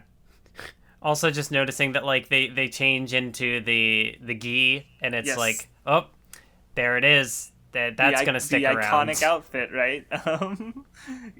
where it's just that's just Dragon Ball right there at this point. Like it's so the orange color is just so iconic to Dragon Ball's imagery that it's nice to see.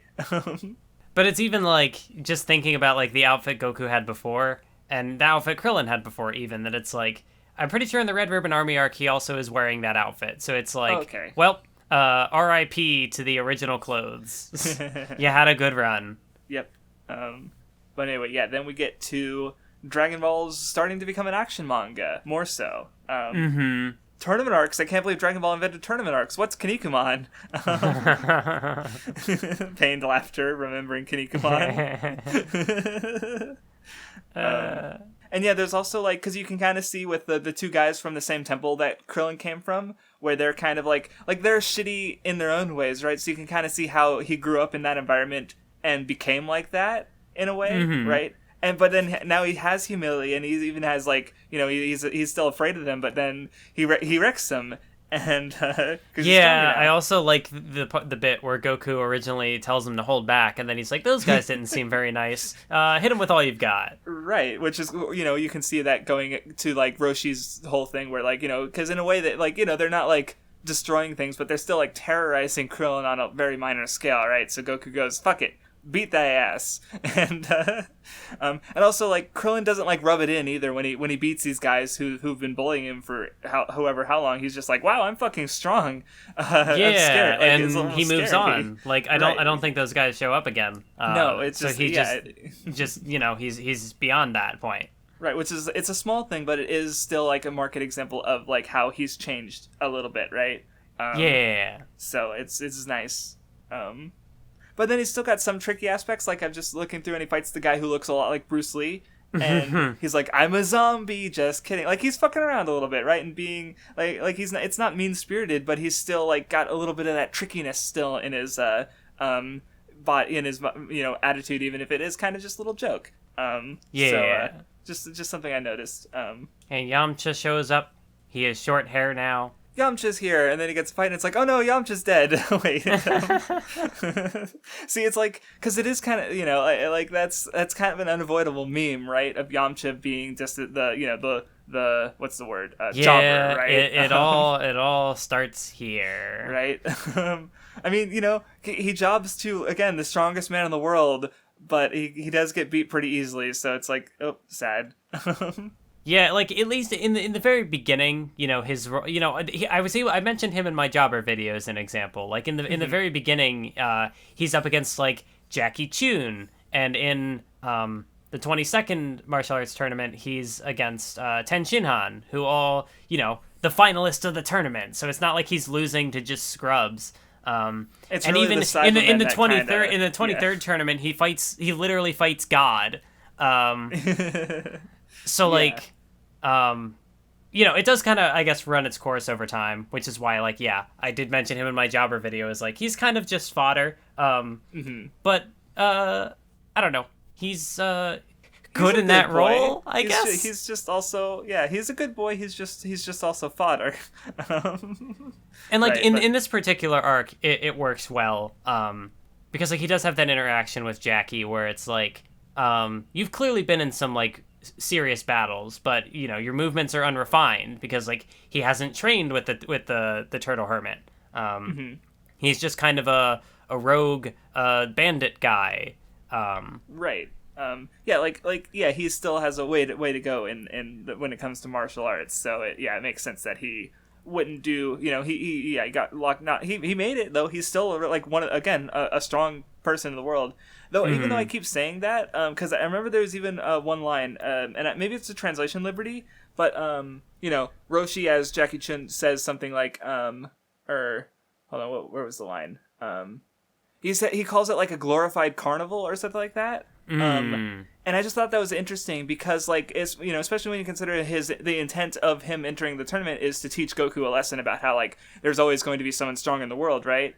And like, so like the people here specifically at this tournament are in it for like, they're in it for like prize money or right? So it's not like they're necessarily the strongest people in the world, right? Because if you think about it, and like, again, retroactive, but if you think forward, there's like Tao Pai Pai, there's, you know, Ten Shinhan, like you mentioned, like these are characters who, even if they're not at this tournament, they're like, Top Papa in particular, like he's just an assassin, like he's so there are people in the world who are stronger than Roshi, right? Like, even though I've been saying like he's the strongest person in the world, and that's like true in the context of Tenkaichi Budokai, but like his lesson is appropriate to Goku, and like part of why he wants Goku to like continually work to get stronger. And that's because, like, there are going to be stronger people in the world. And, of course, that continues to be true even as the scope of the story is expanded to universe and multiverse. So it's just a good lesson, right?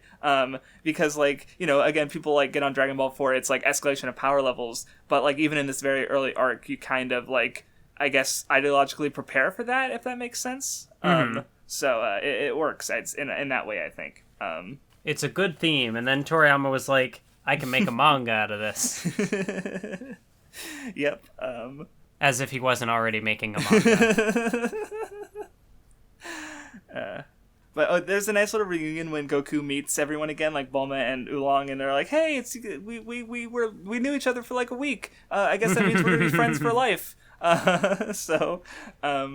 I mean, in fairness, they did kind of save the world. Yes, or at least stop a guy, from Pilaf from becoming a king, or I forget exactly what he wanted already. It was a very, like, small-scale story, but, like, I don't know. They face death in the face, in the words. I said face twice. But, anyway, you're going to introduce all the other martial artists. Everybody's favorite character, the stinky, smelly guy. Bacterion. Everyone, And it's what's weird is that, like, as far as Dragon Ball characters go, at least people remember him, right? There's, like, who's Kaiju, I don't remember his name, the monster guy. No one remembers him. And he's the one who fights Goku. Kaiju Giran, that's his name. But anyway, Dragon Ball's become all fights. Sorry, Mathwiz, you're not allowed to like it anymore, knowing your tastes. You hate Dragon Ball now. But anyway, Krillin versus Bacterion is like, it's a little meta joke. I think there's also a joke that, if I remember, again, like, calling back to Dragon Ball Dissection, like, if I remember it correctly, like, there's the bit where they mispronounce Goku's name. Yes. And I think the joke is that, like, they say, like, Sun Wukong or something. Oh, okay. Maybe that I'm makes more wrong, sense. but it's I think that, like, it's something that didn't translate in this No, because in this translation, it's, are you here? Song Oku, right? Where it's, like, it just misplaces the G. So, but that makes sense as a misreading of kanji, right? Because, like, Sun Wukong would be the more... like before Dragon Ball would have been how people remembered it and what they might have thought when they saw. But if it's written with the same kanji at all, I have no idea. But because that's where we get to the it doesn't translate thing. So especially with, like, Dragon Ball's origins as being kind of this parody of Journey to the West. Yes, I actually even noticed in the first chapter the direction, cardinal direction west gets mentioned twice, where Bulma's like, oh, I think this Dragon Ball is more to the west, and she even says, like, I came way from the west. Like it's specifically calling attention to that, like, one cardinal direction above all the other ones. So it's very much leaning on that Journey to the West influence, right? So I just remember thinking about it, like, oh yeah, that's that. Yeah, I didn't think about that. I'm just picturing in my head, like, a Dragon Ball discourse bingo board, and it's like check off, like, offhand reference to Journey to the West. Without actually knowing anything, or at least for me specifically, I've never read Journey to the West. I haven't either. So it's like, yeah, I know this thing they're referencing. I get it. I know what I'm talking about. Yeah, I know a couple things. Like, I know that there's like 4 major characters in Journey to the West, and like Dragon Ball, like, has like references them with Goku, Bulma, Yamcha, and Oolong. I vaguely know how it's relevant to Dragon Ball, and that's it. The only other thing I know that's one of the only other things I should say is there's also, I guess, an aspect to Journey to the West where Sun Wukong invades and the land of the gods and like causes chaos and havoc and stuff, which is appropriate to Dragon Ball because he gets involved with like literal gods, right? But also possibly more relevant to One Piece, where Luffy is kind of like this monkey character. And you have the, Marijoa, the Heavenly Dragons, right? Where Luffy, so that's a potential way the story could go, is Luffy invading the land of the gods, right? So that's where I first heard it, and it was actually in context to One Piece. But that's like, yeah, I know. That's two things I know about Journey to the West. But anyway, yeah, the next fight we kind of talked about with Yamcha versus Roshi, the Roshi, where he does it like he gets beaten by like the wind pressure. So rest in peace. Very sad. Good luck, Yamcha. Maybe one day you can get out of the first round of the tournament. We can hope.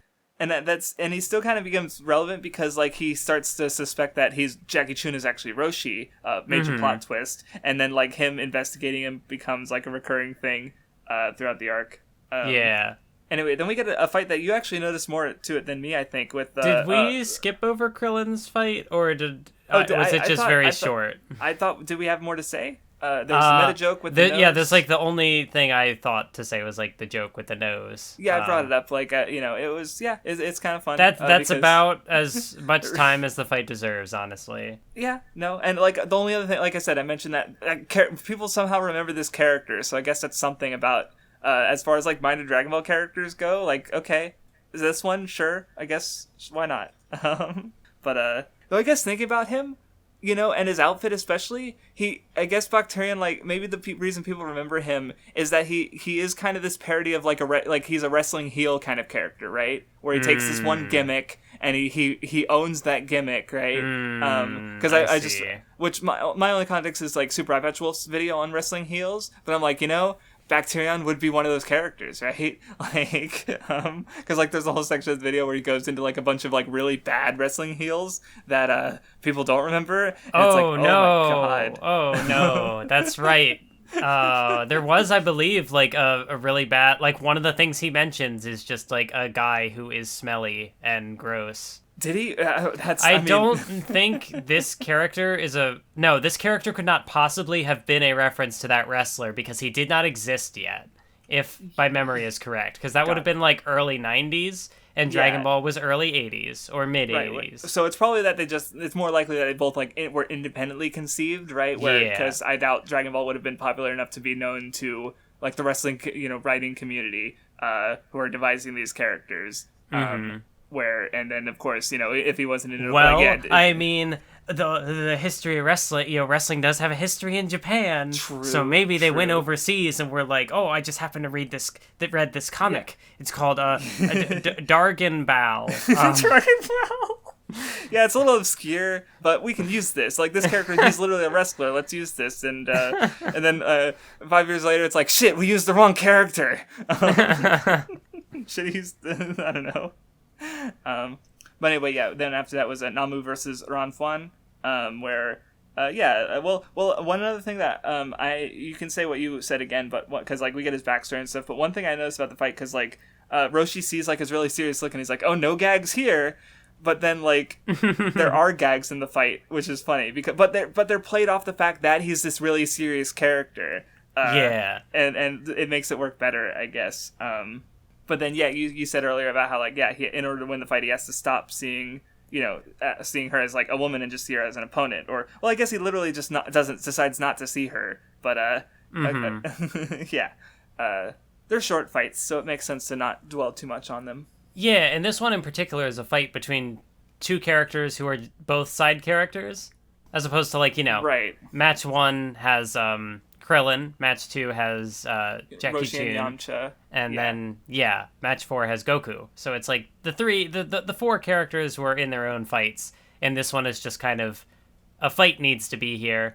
Yeah, because Namu's Goku's later opponent, and it's like why like he's not gonna just skip this one fight, right? Yeah. Anyway, Giron versus Goku. Goku almost misses the match because he was asleep. And you also have, like, the rules thing where it's like, well, Giron uses the gum thing, and Goku uses the Nimbus, and they kind of allow the Nimbus just as a one-time thing. I do like how he just surrenders, though, when he sees Goku's true strength, and he's like, you know what? Never mind. I quit. It's like, okay. Literally, like, holds up a white flag. Right? Like, which is like I don't want any of that. Like, this is literally one of the smartest opponents Goku's ever faced, right? Because a lot of his later opponents don't have it go that well. So, just a thought. because his future opponents think that they can win. Right. And that's their first mistake. And which I guess there's another joke to that. You can read it because he's this little monster, right? Like he's Kaiju Giran. But he's still like smarter and has more humility than like, you know, a lot of his later antagonists who have more humanoid appearances, I guess. It was really funny to me. I forget like in what chapter specifically, but like there was a point where like Oolong has a thing about like, oh great, there aren't enough Japanese monsters here, and it's like yeah, that's why I've been calling him Kaiju Giran. Or yeah, it was just like a weird, because they did use Kaiju in the translation, and then later they also, it's one of those like clarifying statements where it's like Kaiju, Japanese monsters, and it's like because all the other characters are Japanese and they're freakishly strong, so they're monsters. Or there have been other like there's the Uzaru, the dinosaurs and stuff. Like there are other things that you could call Kaiju in the story. It was just kind of a weird.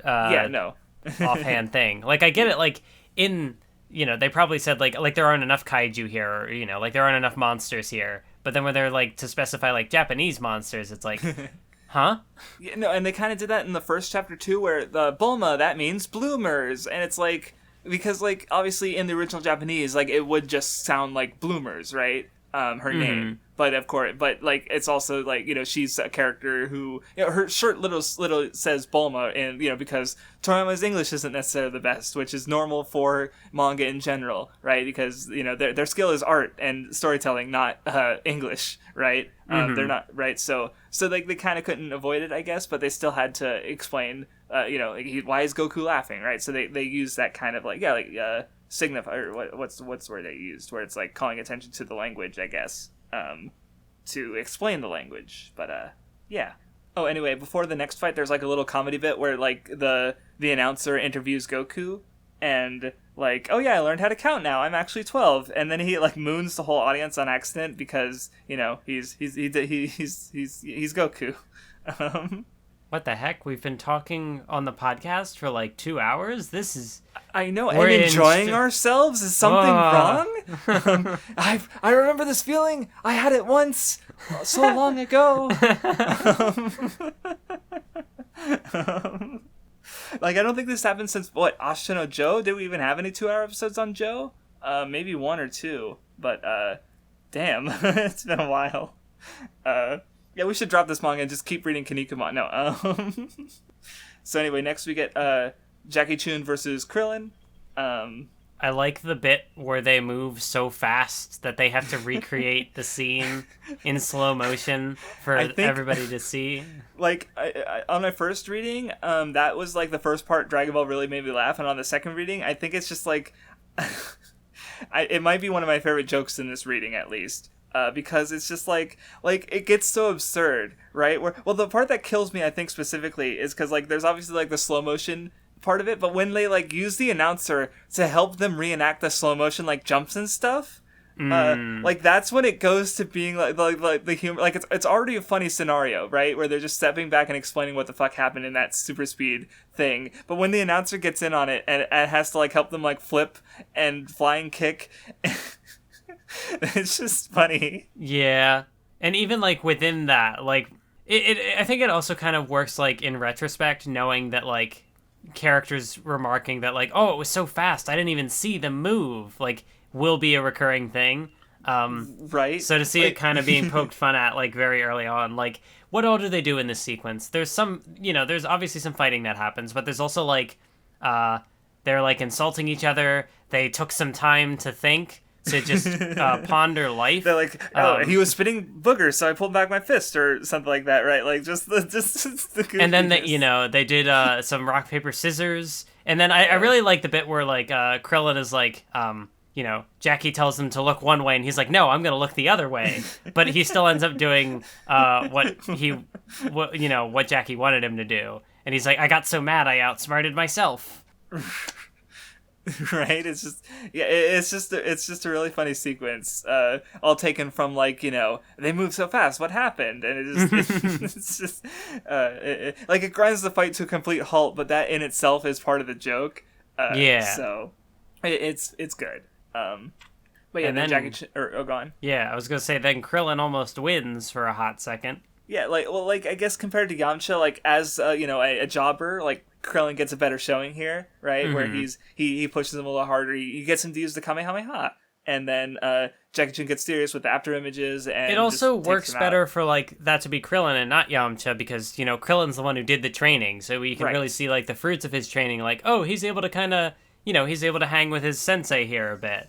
And I guess another thing about it is because like there was the whole thing with the boulder, right? And Roshi was legitimately like, yeah, there's no way they'll be able to do this, right? And I always assume that like there's even the part where it's like, hey, I don't think this is possible. You do it, Master Roshi, and he's like, anyway, like he just completely like ignores it, which kind of implies that he either can't do it or he would struggle to do so. Like he's old, maybe he'd hurt his back or something, But even if he can't do it, like there's more to combat than just strength, right? Yeah.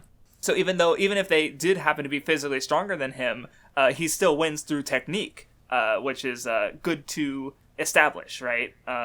Because I think this has come up, or I mentioned this to you in private, but like one of the things that the problems with like shonen discourse happening because of Dragon Ball Z coming to the West first is this kind of like obsession almost with power levels, because like that's. If you start with the Saiyan saga, like you have like these antagonists using these scouters to read the power levels, and because they're taking a lot of note on it in a very kind of like systemic kind of way, because they and of course, but they're the bad guys. They're the ones who see the world in these numbers with these science, like it's against the roots of Dragon Ball, right? But if you don't have that context, right, like you have, and it just kind of, I don't think, there's a whole power scaling community, right, that you could almost say has been derived from this interest in numbers and power as like something calculable and measurable. When like I just said, like you could read into it where it's like, this is something this has never been the case for Dragon Ball ever since, so I guess it's just one of those things that has derived from the way that Dragon Ball was specifically introduced to the West. I think that has led to a whole fucking community. So, not to say that that's a bad thing. I mean, I do think that there's some problems in the discourse as a result of it, but, hey, power scalers, you do you. Not my thing, but I have no reason to say no. Like, it doesn't affect me, right? But, just something I've been thinking about. But yeah, it's a fun fight. Anyway, then you get Namu versus Goku. What did you think about this one? It's a fight. It sure happens. I like it more for like the joke at the end where he's like, oh, I can't take this capsule because I can't afford water, and Roshi's like, water's free here, because he's in like the desert world, so like he water would be more of a scarce resource there, and it's also like I'm pretty sure this is a point that I'll parrot from the Dragon Ball dissection episode on it, but like it's also a fantasy world, so like I don't know, we could take it at face value that like water isn't free, or that like there's something that would prevent him from getting it, and so it's like it's free here, just fill this capsule and go. That's your conflict. Yeah. Because like, I mean, what I liked about the fight is just like, it's a kind of continuing thing, but seeing Goku's just like boundless creativity and because he is kind of like just this real like talented genius when it comes to martial arts, and he just like comes up with all these different like ways to fight, and they don't always work. Like he tries this dumb spinning technique and he just ends up dizzied. And he's like, well, that didn't work. Right. But, he keeps trying. And then, Namu, it's just kind of like, he fights, he loses. And, Roshi, helps him out at the end. And it's like, that happens. Anyway, then we get the last fight of the arc, which is Jackie Chun versus Goku. Which is also like, how long is this fight? It starts in chapter 47, basically, or at the end of 46, and it goes until like 53 or so, 52. So it's a good like 5 chapters of just like half a volume of just the fight. So almost. Yeah. So, and it's interesting, and it is interesting to think about it because it's like it's hard work versus talent. Like, not that Goku doesn't have hard work, but no, I'm kidding. But it's, well, I mean, I guess I'm not, because, like, you know, Roshi's been working at martial arts for ages, and Goku, not so much. But, like, and that is what really separates them, is, like, I guess you could read it with, like, the way they, like, cross-kick each other. Like, Roshi has the experience at the end of the day. Like, he's just a little, like, Goku might have won if he was just a little taller, right? But he's literally too young to win. And so Jackie Chun beats him in experience, I suppose you could say. Yeah, I never thought about it from that perspective, but when you put it that way, it's like, oh yeah, huh. And I guess another thing... Dragon Ball has themes? What? Nani? Anyway, but well, another thing I thought of is, like, just because Goku uses the Uzaru transformation again on accident, which of course leads to Jackie Chun killing those poor rabbits. They were criminals. It's okay. But well, because, like, you know, at the end of the day, like, he doesn't win the fight or lose the fight. Like, he breaks free of the I guess you could say he breaks the wall of humanity, and breaks free of the technique that Roshi was using, and forces Roshi to use a lot of power to destroy the fucking moon. But also, like, you could also say that because Goku still hasn't accepted that heritage, he also doesn't win, right? So, like, the fight just continues afterwards. So, I don't know. That's just how I was trying to see it. But yeah, it's a pretty cool fight. Toriyama's action is really good. Yeah, it's also kind of funny, like, seeing this fight as, like, the climax to an arc, and just thinking of, like, you know, the series will get more serious over time. So it's just, like, seeing all the different tricks and stuff that get pulled out. Like, there's, you know, he does a drunken fist. And of course you have, like, Goku copying his techniques as well. So there's a lot of, like, back and forth, like, you could say, like, imitation is the sincerest form of flattery, sort of. Because, like, you know, he does his drunken fist, and Goku can't do that. Because, like, he doesn't have the experience to... He's never been drunk before. Right. Like, even but, though like, he's able to like, do, like, exactly. his like, he does, like, the mad dog thing, but he also does, like, his monkey attack. Oh, that's right. Yeah, he kind of adapts it into his, like, you know, he uses his own form of unpredictable attacks that is based off, like, his experience and what he knows, right? So he's able to, that's true. But then also just thinking that there's, like, hypnosis, which also reminds me that there was a part in the Namu stuff where Roshi just reads his fucking mind. Oh, yeah! Because I guess that's something he can do. Right. Well, like, because I've even said to my like, a friend of mine, like, it's magical martial arts, and he goes, no, it's not magic in the context, and I'm like, it's magic martial, like, they're shooting energy beams, like, it's fucking, like, I mean, sure, it's spiritual basis, right, but it's still, like, functionally magic, right, and yeah, like, because you're right, like, Roshi is just, he's so good at martial arts, he can read Namu's mind, like I'm just, now Bulma's like, where's the logic, and Roshi's just like, deal with it, like, just take that panel, just that panel, right, because, I forgot about it, like, I guess I just completely accepted, it's like, yeah, this is the thing that Roshi can do, and now that you bring up, it's like, but see, it's actually foreshadowing, because in the Frieza arc, there's a part where Goku reads Krillin's mind, and clearly it's just to show that he mastered the martial arts, and he is the student has become the master. I don't remember that at all. I doubt there was a connection there. I'm just bullshitting, but okay. Okay, see, I thought it would be funnier than it was, and now I'm just like, oh. You forget my ability to take things at face value and simply just, yeah, you must be right. I respect you, Mathwiz, therefore I trust you. And it's like, no, don't trust me this much. Doubt me a little bit. I don't know. I'm also just looking at more of the stuff in this fight, and there's like Goku does his rock paper scissors thing, and he's like, okay, that didn't work. What if I just call out the wrong thing? It's paper, and he punches him in the face. And that also reminded me of Hunter x Hunter, because, like, I remember Knuckle, like, criticizes Gon's technique because he thinks it's too simple. But then it turns out that, like, if you know what the technique is, that actually makes it more dangerous, right? Because of the mind games aspect to it. And so there's Goku doing that kind of mind games with just, like, paper, and then he just punches you, right? Yeah. So, and also, I guess another just little thing I noticed is the way because, like, the rules of the Tenkaichi Budokai, which, like, again, as Jackie Chun describes as a carnival, like, you have to get up and say, I did so win. Like, there's, like, a childishness to how they have to win, which I guess it's there for the humor, but I just like it's just a very specific like unusual wording that I just picked up on that I imagine it's trying to translate from the original Japanese. But that's just speculation because it doesn't seem natural to me. So I expect there's a reason for that. He also has a technique where he can like electrocute him ? Yeah, which that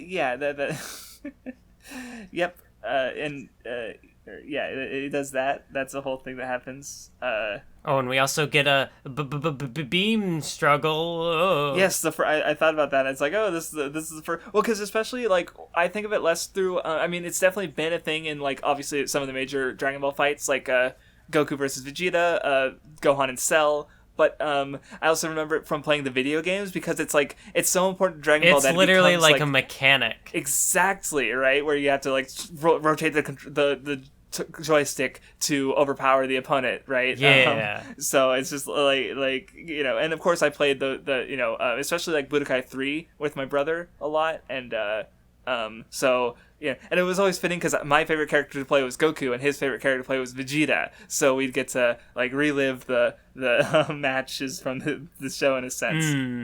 Yeah, but it's I thought of that too.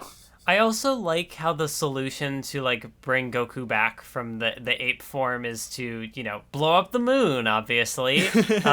Like I remember this is like way early Team 4 Star, but I remember them doing a joke when Piccolo does it with Gohan. And they make a joke about how, like, rising tides, collateral damage, environmental disaster, because, like, the moon of course, stuff. Right. And so it's, like, considering the practical application of that is kind of funny in a way, but it's also just, how it works in the series. It's just a thing he can do. He can just be like, buy a moon, see you in a couple volumes, maybe. Like, he can just get rid of the moon, and it's like, deal with it. Yeah, right, like, and it is kind of like, think of like the scale of that act is so huge that it's like it's kind of wild. It's also because like, okay, we've already cut off the tail, but the tail can just grow back. So let's get rid of the moon. Right. I also like there also seem like there's some jokes about like, well, what do werewolves do? Fuck. That's right. I forgot about the werewolf. I did too until you just mentioned it, because that'd be like, he like calls back to that. That's I forgot about that. It becomes a plot point. God. Toriyama, you're something else, man. Like he probably threw it in there as just like a throwaway line, or was it really just the Giga Brain foreshadowing? Toriyama is actually playing fifth dimensional chess. He's a wizard. He's so far above our comprehension. But yeah, I'm also just like talking about beam struggles and energy beams. I do like how they use the Kamehameha, the Kamehameha. I do like how they use the Kamehameha as a fighting mechanic. Like obviously when Jackie pulls it out in the fight with Krillin, it's like to blow him back into the ring. It's like a gust of wind sort of thing. Like it's a force to like neutralize that. Later on, I know, like, Goku will, like, use it from his feet to, like, propel him into something. Yes. And it's just, creative stuff. It's cool. Yeah, like, well, it's a very simple technique, but simple is best, I think, when you have characters who get in a lot of different fights, right? Like, I know we've talked about this before, just the idea of, like, heroic powers versus villain powers, in that, like, if it's a very specific power that can only really work one way, it's probably a villain power because they're only going to get one fight, right? Where heroes have to have versatile powers because they're going to be in a lot of versatile fights they need to be versatile in, right? So, Kamehameha, just a beam. It's good, right? That's all it needs to be. So, give you a moment to look through the rest of the fight and see if there's anything else you want to bring up. I mean, yeah. Arguably, you had the more interesting points. Like, the thing about, like, Roshi's leg being longer because he's older and has more experience. It's like, using the tricks and the wisdom as opposed to just brute force. Yep. It's a nice little fight. And anyway, it ends off, Roshi gets his prize money. They go to eat celebratory food. And like Goku doesn't even like he's so hungry he just like he keeps eating, and like the best part is he's still hungry and it's like, no, sorry, you ate out the entire restaurant, and he's like, oh well, as they say, moderation in all things. And it's like, Goku, you son of a bitch. That was pretty funny. And of course, yeah, there goes all the prize money. Like, Roshi made off from that tournament with a grand total of 30,000 zeni. And it's like, oh. Rest in peace.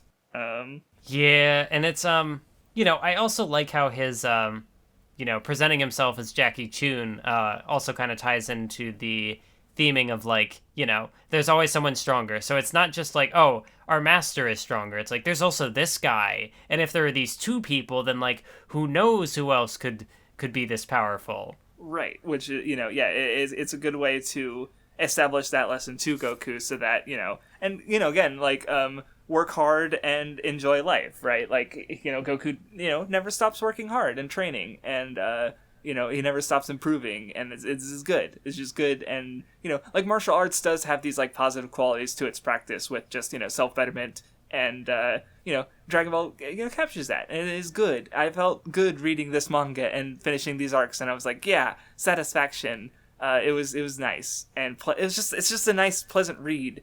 Yeah, it's very fun. Yeah. So I don't know. I'm interested. That was a nice discussion too. I'm like, yeah. Is this what it's like to enjoy a Nen Show discussion and have both of us be interested in enjoying? But you forget Craftsdwarf. Plot hole.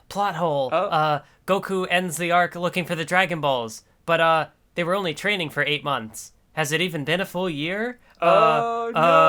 Oh no, Toriyama, you fucked up. I guess we have to drop this manga. There was one parentheses one plot hole. We have to quit. Sorry. Anyway, next time we're reading Saint Seiya chapters. No. We're reading Dragon Ball chapter 55 to 112, which will be the Red Ribbon Saga. I say saga because it's one arc, but people like General Blue Saga, and it's like, that's like 5 chapters. Calm down. Anyway. So yeah, thank you for listening. I'm looking forward to more Dragon Ball. Like I don't know. It's it feels like fresh almost. For some reason, I don't know. It's interesting. Even though we've read we've read all the big 3. We've read Hunter x Hunter. We've read Fairy Tail, but we've read some older stuff too. So I don't know. It's Dragon Ball, good. I hope it stays good, and I hope we keep enjoying it. Which is, that's the thing about it changing is that if you enjoy one more aspect more than the other, then you're probably not gonna like the changes as much. But if you like all of it, then that's great, right? So we'll see how we feel. Anyway, thank you for listening, and we will see you next time.